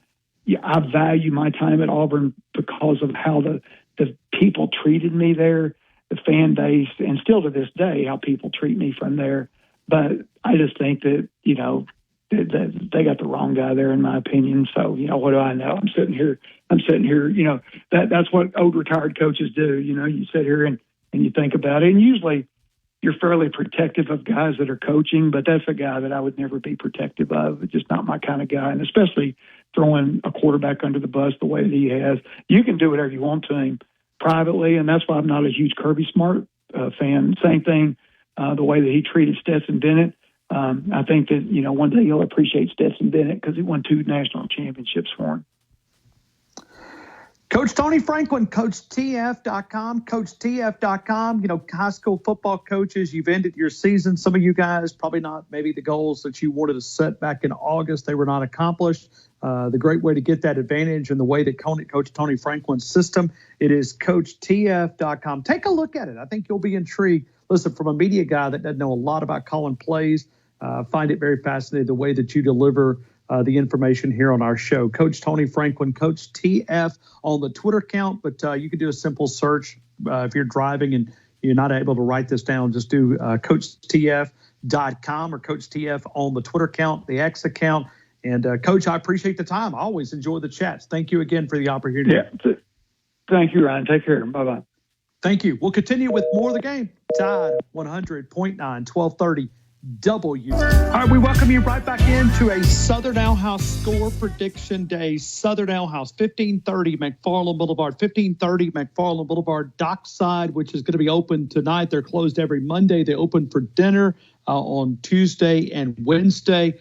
Thursday, they do lunch and dinner options. Friday, lunch and dinner options. Saturday, lunch and dinner option, then brunch until 4 p.m., then close back on Monday. The original location on 1530 McFarland Boulevard is open from lunch and dinner options Monday through Saturday. It's the great Southern cuisine that you've always come to expect. Southern Ale House catering, also from a small party to a larger event. They even do weddings if you're thinking about planning that for the upcoming spring. 205-248-7500. And my, oh my, that bread pudding that they're able to mix up this week. I know Bart and I were talking about it yesterday, and it looks amazing from the bread pudding side of things. And they really, listen, I don't know who comes up with all this. I believe this is Justin's, but it's the white chocolate peach bread pudding. It is 1530 McFarland Boulevard, Southern Ale House. So always some great options there if you're looking for that Southern cuisine. Today's burger day. If you want to go over and have a great burger and celebrate your Tuesday, you can do it at Southern Ale House. Either location will be open to serve you. Let's continue with more. We're taking phone calls, and we're going right back to those next. 2 hours in, 2 hours to go. Halftime right here on Tide 100.9, 1230. I'll touch on basketball before we get to football for a minute. Pretty amazing, was it not? Yeah, it was. I watched that game, and the way he handled the lineup, like he had a starting 5, then he sent a whole group of another 5 in there, and then he kind of mixed the two together. I just thought they never missed a lick. Never missed a lick. Never missed a lick. Pretty awesome. I mean, when you start looking at the points, when you look at the team stats, I mean, Big Cliff's going to give you that guy. I mean, you just go through the, whether you're talking about numbers or whether you want to talk about, I mean, the shooting percentage. I mean, your field goals was 63.3. Let that sink in. Behind the arc, you were 44, a little bit over 44%. Free throws, 26 of 37, 70%, 55. I mean, you just go through the different numbers. Right. Rebounding. And this was a team that you were a 27.5 point favorite. You beat them by 56 points. Mark Sears has taken his game to a different level. I can already tell that. He's probably going to have a different type of season. I think he's going to be the Mr. Consistent player. But Philon gives you a different look. I mean, he gives you some help there. So going to be a lot of fun. This basketball team. What was the stat? He shot the ball 8 or 9 times and scored 20 points or something? It was something crazy like that. He did. Yeah, he did. Yeah. So, I mean, he had 20 points, but I mean, you look at the high percentage shots. I mean, listen, it is. But you talked about spreading the love. You talked about the starting lineup, but then, as you said, move throughout the depth there. But I mean, Mark Sears, he was 6 of 8 from field goal, 3 for 4 on 3-point conversion. So he was 75%. 5 of 6 on free throws. He's always been dependable at the charity line. 3 rebounds. I mean, he was all around, man. It's fun, and he was our All-American last year, and looks like he's off to a good start. Listen, pay close attention to tomorrow when Aaron Torres is able to jump in the show at 2:15. I love to listen to him when you have him. He texted me last night, and he said, "I can't believe that I just didn't go out there on a limb and say that Alabama's going to win it all," because he said, "I think they're that good. They are that good." They are. Give me an LSU Alabama prediction. What do you think? I'm going 38 Bama, LSU 21. I think LSU scores late on the some of the second teamers. We're gonna have to run the football and hit some passes, and I'm gonna go Jalen Miro 247. Okay, 38-21. 247. 247. I got it, Bubba. Thank you again. I hope you have a great rest of Roll your day. Tide. Hey, let's continue with more, and we go right back to the phones at 205-342-9904, and we go to Elias. Elias, good afternoon. You're in the game. I hope all is well.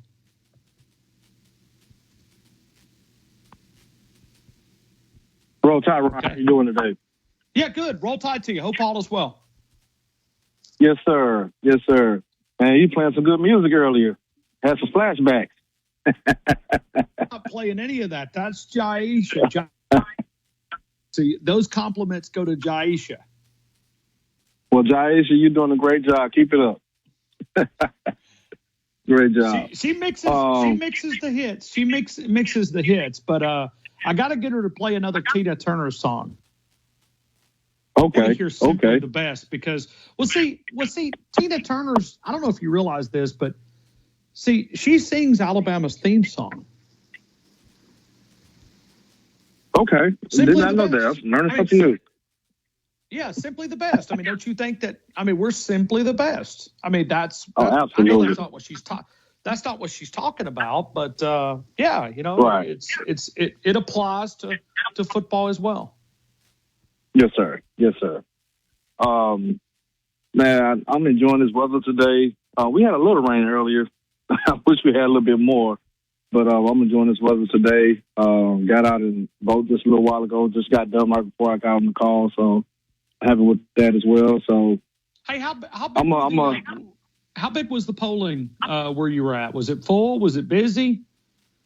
Oh, it was full and busy. Yes, sir. Yes, sir. I went first thing this morning. When I saw that line, I said, yeah, I'll come back later. When I came back later, it was still busy and full. Where do you vote at, Elias? I'm down here in Big Sandy area. Big Sandy. Okay. Is that one of the churches down there? That yes, sir. Big Sandy Baptist. Okay. Yes, Big Sandy Baptist. Yes, I got you. Yes, sir. I got you. All right. Well, Bubba, So, I'm sorry, by, Bubba. Go ahead, Elias. No, I was saying by me being a veteran as well, like the caller earlier said, it's very important that everyone get out and vote. If you witness what I witnessed as well overseas, you'll definitely appreciate what we have here. So definitely get out and vote. Hey, we live in the greatest country in the world. It has a lot of faults, but hey, I wouldn't trade it. And for those that are that don't think that we have it great, go to some of these other countries. Stay there for a few days. I Absolutely. promise you will kiss the ground here. Absolutely. Absolutely. All right. Absolutely. But I'll go ahead and give you my score. Hopefully I'll be able to call you Friday. Having to get on the road early for the first round playoff game, have to travel to Linden. So okay. Hopefully I'll be able to call you on Friday still. All right. Oh yes, I'm ready. But I'm ready. But I have a score of Bama 31, LSU 21. Okay. And then Jalen Milroe And passing yards is our tiebreaker. I'm going with 273. 273. Elias, I appreciate you, man. Thank you so much. Yes, sir. Yes, sir. As always, Ryan, I appreciate you allowing me to come in and call and give my opinions, and I enjoy the show every day. Thank you. Thank you, Elias. We appreciate you. Let's continue with more phone calls, and we go here to JR in Coker, Alabama. JR, good afternoon. You're in the game. I get with you. I'm sorry? I finally get to talk with you. You do. You do. Thank you, JR. Yeah, thank you, Ryan. Finally. I mean, after you screwed me over yesterday, let's just get a chat in today. Let's not talk about all that. No. How did I screw you? Okay, let me just tell you. If it was yesterday, I believe it was. You said, JR, we're going to break now. You're next. Then you come back. You go, hey, Mitchell, you're next. Do you remember now? That was like the middle of last week. It was not.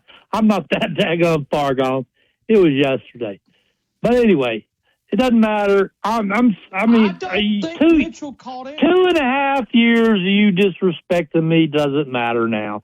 I mean, come on. I've been a 12-year caller, and I love you, bro. I mean, and I love the program. I'm just get fed up with some of this sometimes. Anyway. I don't think Mitchell called yesterday, but whenever it was, it doesn't matter because maybe you're right.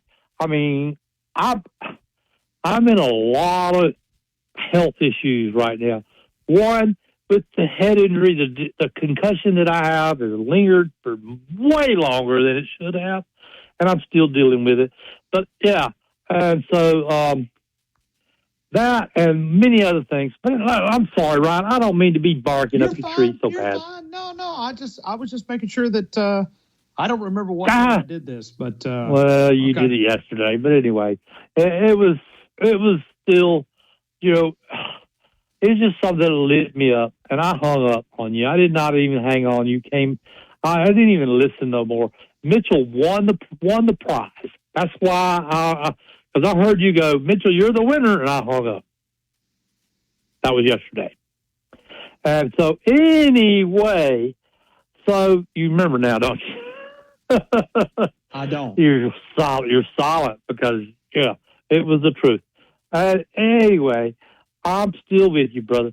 I mean, I just wish you could be more considerate of the fans that's hung in with you for this long.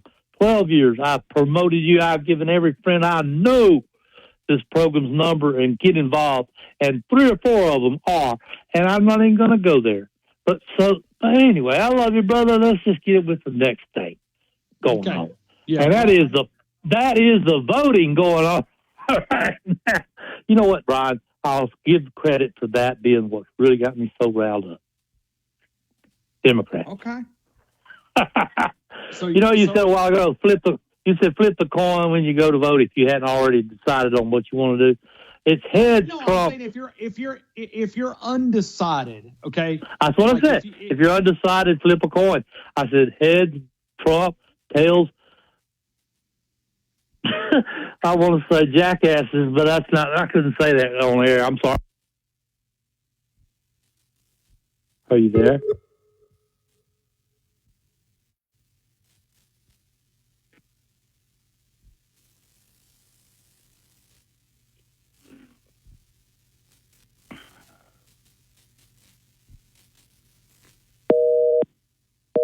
Okay. Then I don't know. He sounded like he was in the Bama Nick substance. I don't know. I mean, I was trying to listen to him, but I don't know what happened to you, JR. I don't know if your phone faded out, but I didn't have anything to do with it. I promise, man. My hands are tied. So, but anyway, JR, I don't know what happened to you. Don't know where you went, but Mitchell, you got to call in because I don't think Mitchell called in yesterday. I'm almost certain he did not. Pretty sure that was middle of last week, but it could have been Thursday or Friday, but it wasn't yesterday. I promise. All right, we'll continue with more of the game. Tide 100.9 Southern Ale House score prediction day 205-342-9904. Tide. All right, let's try JR. JR's back. I think JR threw the phone across the floor or whatever he did. He was chasing a cat. JR, I don't know what happened to you, man. You're probably going to blame that on us too. But I just plucked the phone out of the sheetrock. I'm good. You tore the phone out of the sheetrock?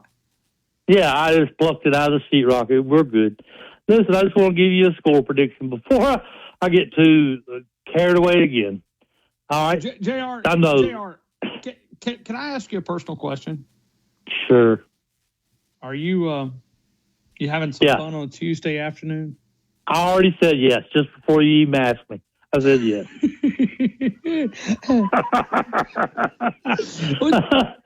I mean, Democrats have got me riled up, brother. You work at the emergency room. Yes. I remember you telling me that. It's okay? Yes. All right.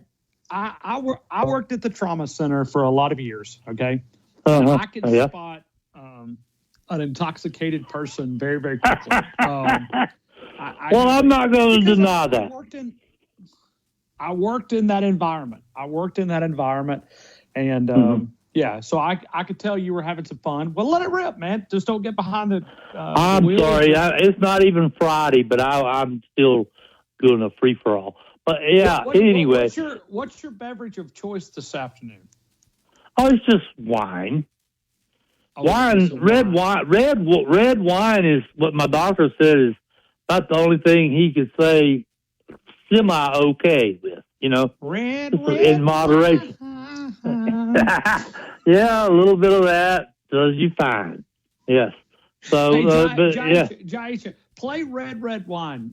I don't even know who Jaisha. Red wine. Come on, play it, Jaisha. Yeah. So anyway, yeah, she's wonderful. She's wonderful. She can play it at the end if she wants. Okay. But okay. Yeah. Red wine. I'm sorry, Ryan. I don't mean to bite off your head like that.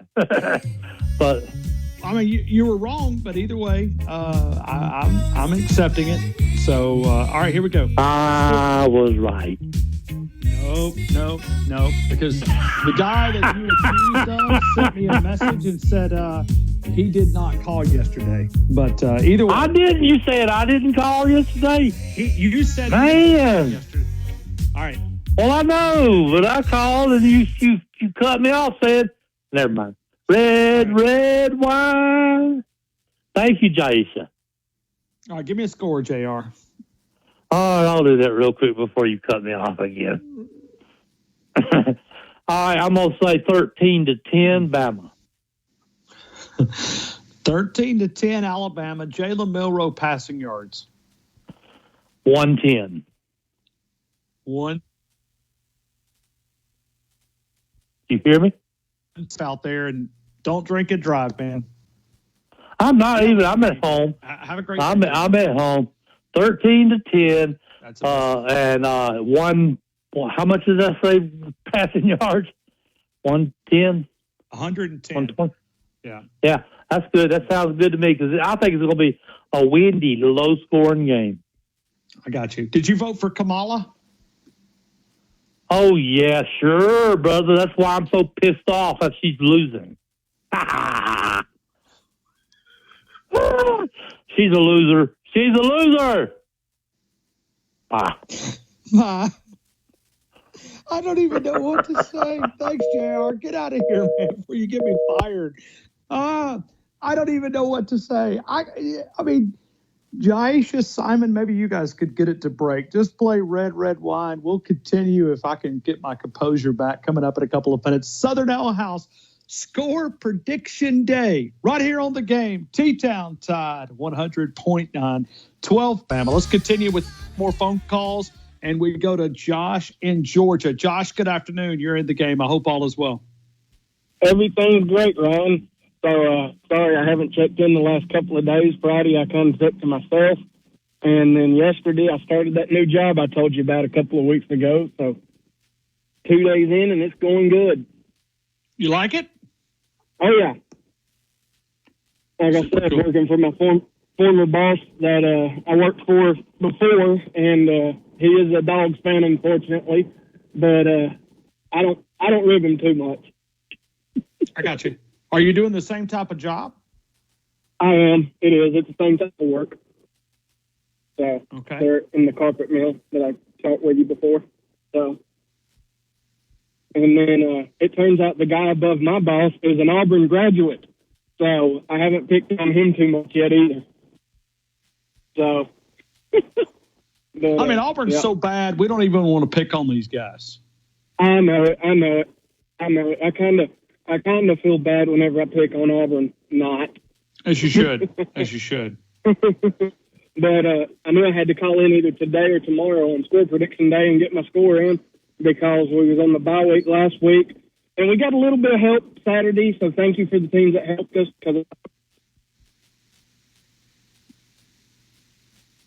Yes, we did. Yes, we did. We got a lot of help. And I think the college football playoff rankings that will be released later today is probably going to tell us a little something. Sure. Because, I mean, no doubt I will have that in some form on my phone as far as getting the alert of who's where in that. But we all know what today is, and we all know where our attention is on the national scale. Part and I early voted, so I was able to do that. But if you have not voted, go out and vote. So this is probably the most critical election I've ever seen. All right, so tell me this, because you're in a very important state in the state of Georgia. Right, yeah. What was the polling like? What was the turnout? Well, like I said, I early voted, but when I early voted, there was probably 10 or 15 down there that day. Okay. I went.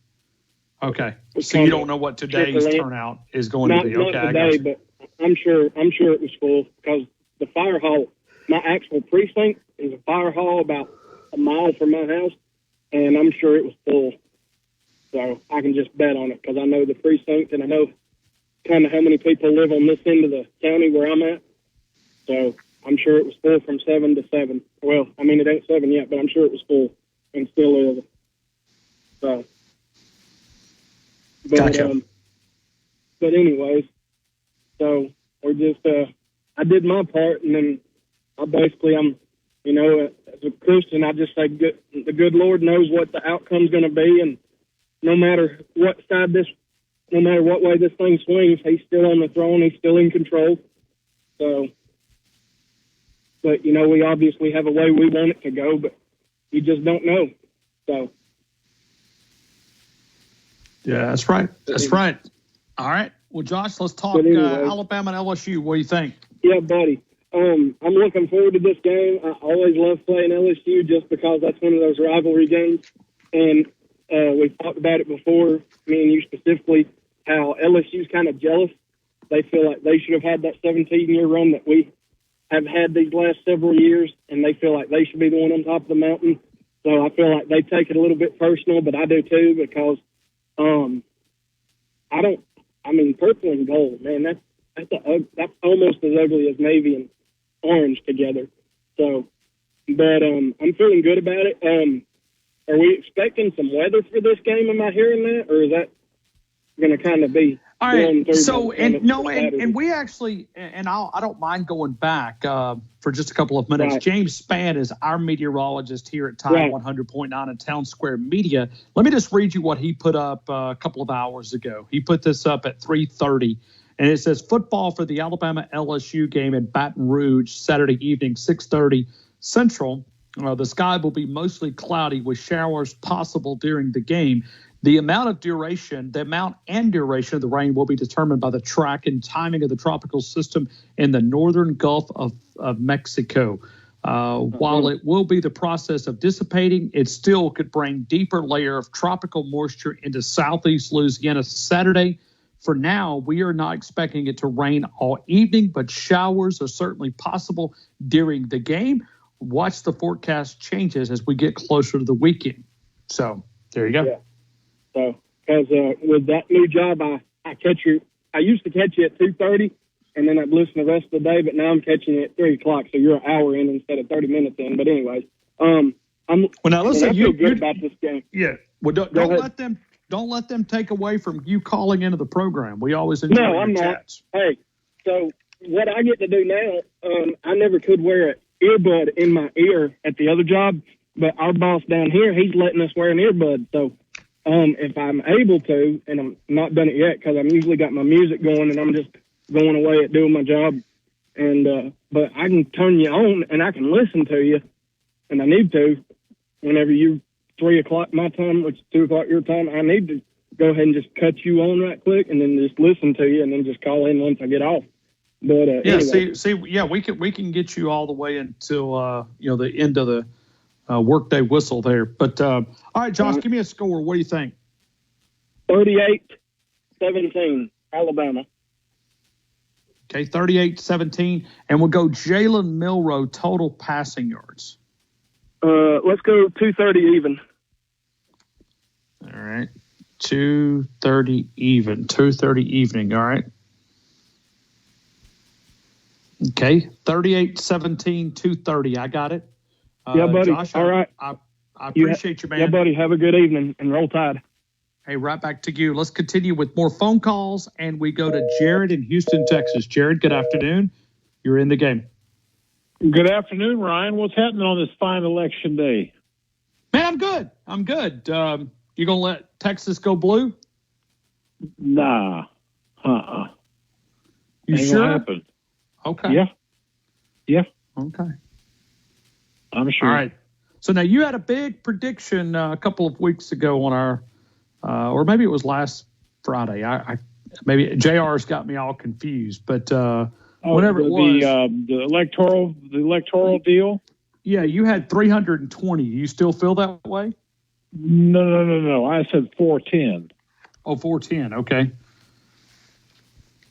You still feel like that it's Yeah. If everything's on the square, absolutely. Okay. I mean, what leads you to believe, based on what you see, that it wouldn't be that? A trip to the grocery store would prove the validity into what you're saying. Right. Go to the grocery store, pay your car insurance, pay your, everyone's going through health care renewals at work right now. Look at your health care premiums. How many of y'all had health care premiums go up? Up, okay. up and away. Okay, so look at that. Balloon. You can't really judge the gas pump, even though it's higher, because they manipulate that right before the election. I paid $2.50 for gas here a couple days ago when I filled up. I don't know what it is there, but it has been up over $3. And now that we're right in front of the election, they put their thumb on the scale and push the price of gasoline down to make it look like they're doing something. But like I can tell people, like I said the other day on your show, other than some folks' wishes and desires, what leads them to believe that Trump's not going to win in a big blowout victory? What signs do you see as far as as far as turnout to rallies. The fact that one guy is answering plenty of questions and the other person's not answering any questions, and when she does answer them, she messes them up. You got some big endorsements over the last few days. You got Rogan last night, I think he's got like 20 million subscribers on his deal. He's the biggest podcast on the planet. There's nobody on the globe that's ever had a bigger podcast than Rogan. Yeah. We batched some of his numbers. I'm just joking, by the way, but on the pod, I'm just kidding. I used to, because I know how hard it is to get numbers on a podcast. We used to average, now this was not here, but I did an Alabama sports podcast, okay? And this was a podcast that was regionally based. It was not in Tuscaloosa, worked for the AJC and Cox Media. And a good podcast for us, the way that we said which you could make a profit on, was about 10,000. If you could hit 10,000, and we averaged consistently a little bit more than that, but like we would have good days, we'd have 20,000, we'd have bad days, it'd be 6,500. Right. It's hard to draw that. So what the popularity of that? What'd you say? 20 million? Oh my! I think it's like 20 million. It's the largest on the planet ever. No, in it history. is. There's nobody that's ever had a bigger following than he does. And you even had Megyn Kelly last night at Trump's rally come out and endorse Trump. And they got and they argued all the way through his administration. Yeah. Yeah, from the time that she was the debate moderator, all the way through, and it's not hard to see who the correct choice is. But some people are just fast asleep. They're not connected to what's going on. They don't really know what's going on. There's a lot of stuff that I'm not going to talk about tonight that's happening in this country that people have no clue of. They have no clue of what's going on. You think your government's evil? What you think, it's 1,000 times worse because of what you don't know. Okay? And all that stuff's going to come to light. Jesus is going to, the light, darkness is defeated by light. And once the light's turned on and they see it, they'll be like, man, how did you know? And I'll be like, well, how did you not know? How did you not know? So, the choice is clear. One candidate's on the side of God and one candidate's on the side of Satan. And I'll just say it out loud because it's the truth. You got one candidate on the side of God and one candidate on the side of Satan. If you don't believe it, just look at her followers and see all her endorsements and what they've been involved in. Yeah, and what their agenda is. I saw an individual the other day performing on her stage, and I'm not even sure what popular musician it was, but she turned back and she was performing, and she threw up on stage. Okay, I worked at the emergency room. I have never seen someone throw up that color. It was like a neon green. Look at it. I mean, it was. I'm from the old Pentecostal school where we used to rebuke the Satan, the demons out of people. And I saw it. I mean, she's up on the stage and she's performing. She holds the mic away and this green stuff come complete. I mean, it was like a glowing. And I'm like, what in the world? Now, it could have been the lighting on the stage that made it look like a different color, but who knows? Yeah, so maybe you're up to something there, but it's crystal clear. It's crystal clear who the choice is if you're paying attention. If you're not paying attention, and you can't see it, you better get you some glasses because the thickness ain't thick enough. You better get you some glasses because it's in your face. It's out there for everyone to see, and you're just being distracted. The devil's distracting you from seeing the truth. Hey, Jared, give me a score. What do you think? Alabama, LSU. I'm gonna go Alabama 34, LSU 20. Okay, and then we'll go Jalen Milroe total passing yards. 206. 206. I got it. Hey, Jared, appreciate you, man. Hey, did you hear about the guy that called the polling location that was trying to vote again? No, I didn't. Tell me about it. You did? Some Willie Richardson fellow. I sent you the video on it. If you get a chance, play it. It's kind of interesting. Willie Richardson. Okay. All right. Well, Yep, we'll look up I Willie. sent you the video, and I think your listeners might be interested in hearing it. Okay. All right. Thanks, Jared. Appreciate you, man. You roll tide, brother. Yeah, and he talked about gas going down. It's actually up here in the city limits of Tuscaloosa. So let's continue with more phone calls. We're going to break here. We're going to come back. We'll take those calls right here on the game. Tuscaloosa's longest running sports show. It is a Southern Ale House score prediction day. Southern Ale House score prediction day. Dockside and the original location open for dinner this evening if you want to celebrate a Tuesday evening. And if you're not able to make it by this evening, how about tomorrow? Lunch and dinner options on Thursday.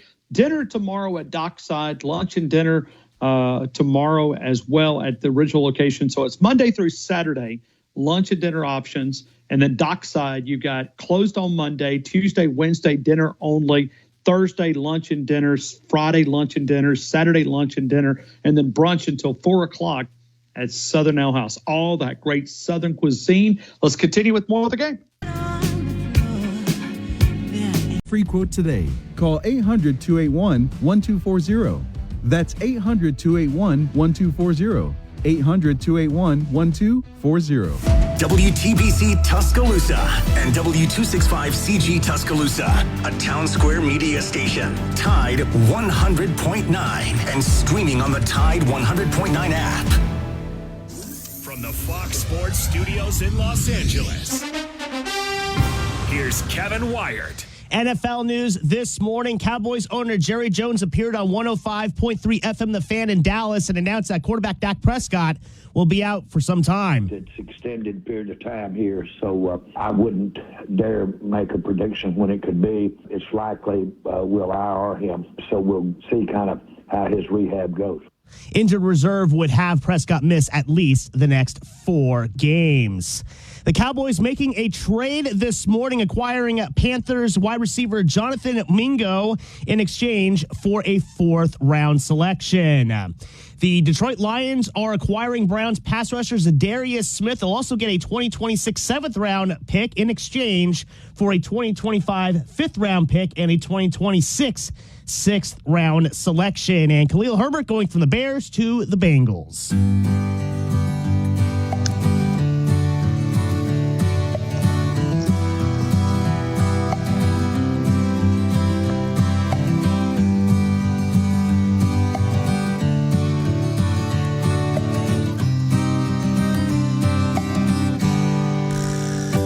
Rolling down a backwoods Tennessee byway, one arm on the wheel, holding my lover with the other, a sweet, soft southern thrill. Worked hard all week, got a little jingle on a Tennessee Saturday night. Couldn't feel better, I'm together with my Dixieland tonight. Spend my dollar, park in a holler neath the mountain moonlight. Hold her up tight, make a little loving, a little turning oven on a Mason-Dixon night. It's my life. All right, let's count them together. You guys ready? This is why, when you hear a lot about fatigue, Alabama fatigue syndrome, this is why, one of the reasons why they don't like us. You ready? This is why. 18 national titles, okay? 30 SEC titles, 147 first-team All-Americans, 77 postseason appearances, 45 postseason victories, 4 Heisman winners, the NCAA all-time scoring leader, and the greatest football coaches to ever walk the sidelines. We are talking Alabama Crimson Tide football, and we are powered by Tuscaloosa Toyota. TuscaloosaToyota.com, 3325 Skyline Boulevard, and online at TuscaloosaToyota.com. If you're looking for a Tundra, Tacoma, two-wheel drive, four-wheel drive, Camry, Corolla, Highlander, RAV4, the pre-owned inventory, take a look at it. Tuscaloosa Toyota, TuscaloosaToyota.com. Let's go right back to the phone calls. We're doing a Southern Ale House score prediction day, and we go to J-Rob in Montgomery. J-Rob, good afternoon. You're in the game. Happy day of reckoning, Ryan Fowler. How in the world are you doing? Man, I'm good. I'm good, J-Rob. How are you? I'm great. I did get up early this morning and went and did my civic duty, and I filled in the right bubble. Okay. I'm looking forward to some good results tonight, and let's pray things go our way. Let's just say that. Okay. How big was the polling location that you were at? Oh, well, it's a volunteer fire department, but it was lined up this morning. I mean, I was in line for probably about 45 minutes. Okay. And they had a different process. For some reason, they had some kind of thing where they took a picture of your license when you went in, and then they flipped it over and you had to sign it. It's different than it was before, but, it doesn't take me long to do what I got to do. And as far as filling in my ballot, it's just the line and doing that new process of the license and everything. So how are you doing in your private location this week? South of Evergreen. South of Evergreen, somewhere probably tropical like more than likely, if I was to guess, and in the state of Alabama. Let's just say that. Let me just say, Lake Lurleen's a beautiful place to be this time of the year. You're a storyteller. All I said was Lake Lurleen is a beautiful time to visit. It is true. It is true. Okay, especially you're part of it, right? I mean, we actually the water that comes out of the back of Lake Lurleen flows through our property. It does. So the water that comes out of the back of the dam of Lake Lurleen touches the back end of our property. So you said. Yeah, I mean, so I'm just stating the facts, man. It's a beautiful time to visit. The leaves and the fall foliage, and great. It's a beautiful time of the year. Beautiful time of the year. We live in a beautiful state, Ryan Fowler. We live in a gorgeous state. A lot of people take that for granted. I mean, all the way down at the beach with the beautiful waves to the mountains up in North Alabama. I mean, you've got in all places in between. Yeah, man, that's awesome. So I know you did your early voting, and you didn't get to stand in line. Did they give you a sticker when you come out of your early voting? Your absentee voting? They did not. They did not. Did not. That's tough. Yeah. But I took a photo of my ballot. If you want to see it, you're welcome to. That's just good. You got photographic proof, and I heard that some of the ballots up in Kentucky had a little bitty itsy bitsy dot in the wrong square. Oh, the Kamala square, and if you filled it in another dot, they would throw it out because it wouldn't count. So your vote wouldn't count. So I don't know how many of those got out, but hopefully people saw that and got a new ballot and changed their ballot before they did that. Too many of them got sued. So. I got you. But I mean, I just filled out. I filled out one space on the front and two on the back. Yeah, that's it. There was like one amendment that I filled. I filled out 2 dots today. That's it. Yeah, well, I had 2 on the back and 1 on the front. So I just looked, and there was, and I don't really know what it was meaning, but Big Al was on mine. Oh, it was great. Yeah, it was Big Al. Yeah, I said, I'm an Alabama guy. I better highlight this Big Al guy. And so did they have an opposing opponent? Did they have an opponent opposing him on the other side of the? Well, there was a donkey. There was a donkey and an elephant. Big Al. Okay. And I said, well, Alabama no doubt is the best and the greatest college football program in the entire country. So I just can't go wrong there. I just circled the elephant and said, it looks like a pretty good, being an Alabama fan has paid off in many ways. So figured I'd just, I would highlight the elephant, and that's what I did. And the lady said, yeah, she said, "You an Alabama fan?" I said, "Oh yeah, yeah." I mean, where else would I pull? I didn't see a Tiger choice on here, but one was a donkey, and one was a yeah. I was just trying to be nice, J-Rob. But I mean, sometimes you just have to go out. I mean, it's not. I mean, it's in the Bible power. No, it is. No, it is. You can say that. It is. It is. No, it is. It is. But I got a question. Yeah. JR called in drunk as a skunk earlier. Okay. I heard him, man. That was a good call, man. He was funny today. That was awesome. It was probably one of his best calls. But yeah, I agree. I agree fully. I'm just curious.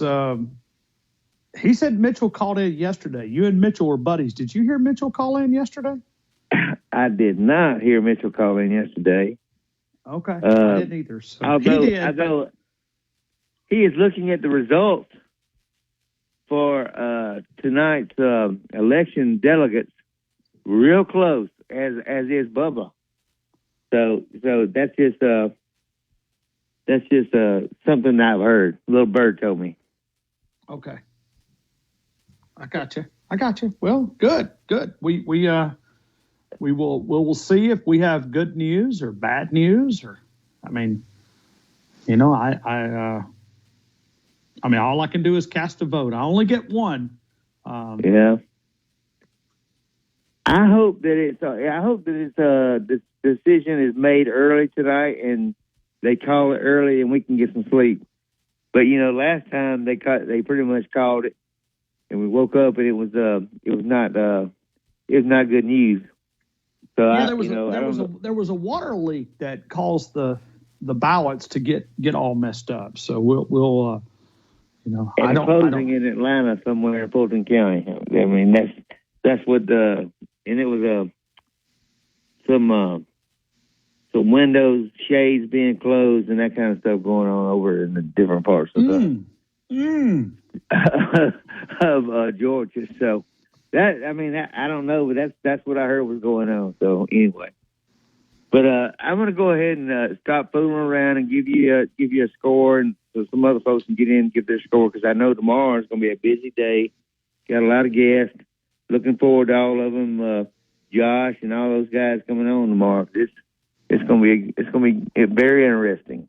All right, J-Rob, I'm ready for a score. Talk to me. So I'm counting on the weather being a little bit bad. So I'm just going to give you my score is 26-13. 26-13. And then we'll go Jalen Milroe total passing yards. I'm going to go 172. 172. 26-13, 172. All right, Fowler. Thank you. I appreciate you. You're the best, and let's hope we get some good results tonight. Roll Tide and roll MAGA. Thank you.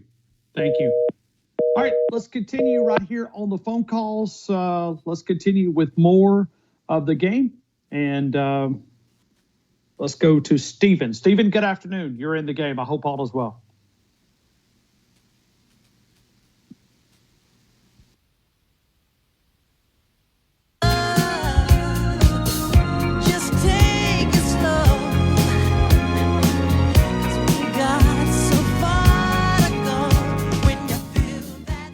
Tide 100.9 traffic.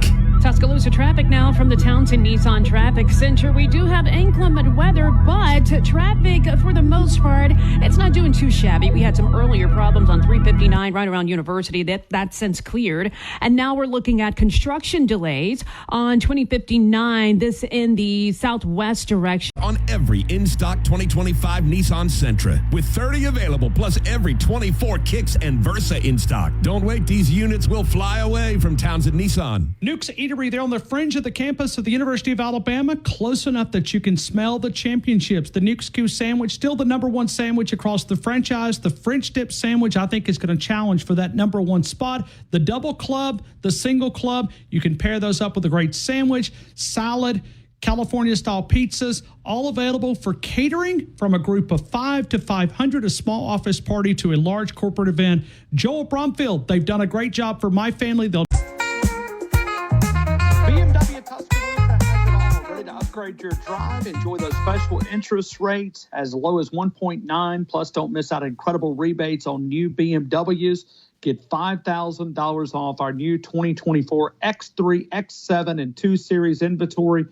It is the month of BMW, but BMW Tuscaloosa is the place to be. Visit now, save big, and discover why so many people are switching to BMW. It is BMW of Tuscaloosa. Take your dreams for a drive. Let's continue with more phone calls, and we go to AC. AC, good afternoon. You're in the game. I hope all is well. AC. AC going once, going twice. All right, we'll move on from AC. How about Ellis in Tennessee? Ellis, good afternoon. You're in the game. Roll Tide, Ryan Fowler. Yeah, roll Tide to you, man. Big day today. It's a big day, huge day. But we won't know anything till 2 or 3 days down the road. True. We might know about something by LSU game. That's what I was thinking. But hope everybody got out and voted for the right person. Did you vote Ellis? Oh yeah, I voted early. Okay. I'm one of the states that gets to vote early. So. Okay. Why don't all of them let you vote early? I don't understand that. Kind of moves the barometer. Oh, okay. All right, Ellis, give me a score. All right, I'm going to go with 42-31. 42-31. Jalen Milroe, total passing yards. 285. 285. I got it, Ellis. Appreciate you, man. Hey, Ryan. Yes, sir. Why did the pitcher go to jail? Why did the pitcher go to jail? Yeah, the pitcher. I don't know. Why? Because it was framed. Ooh, good one. Good one. I like these. Roll Tide, Ryan Fowler.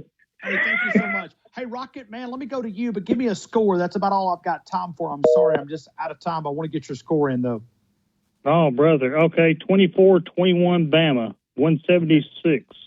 Okay. And please call back tomorrow if you want to be able to talk. I'm sorry. I didn't want you to have to wait and not get your score in, man. I appreciate you. Yeah, no. It's all right. It's a lot of static in the call, maybe China interference. It could be. It could be the Russians. The Russians is who I would blame.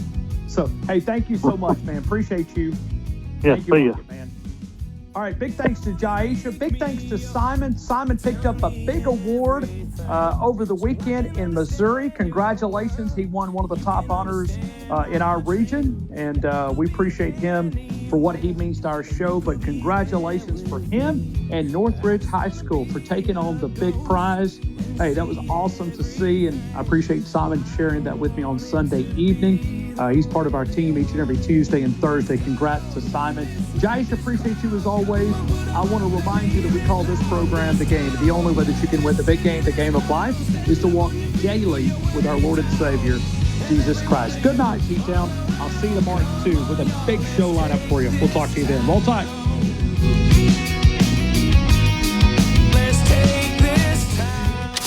Thank you for listening to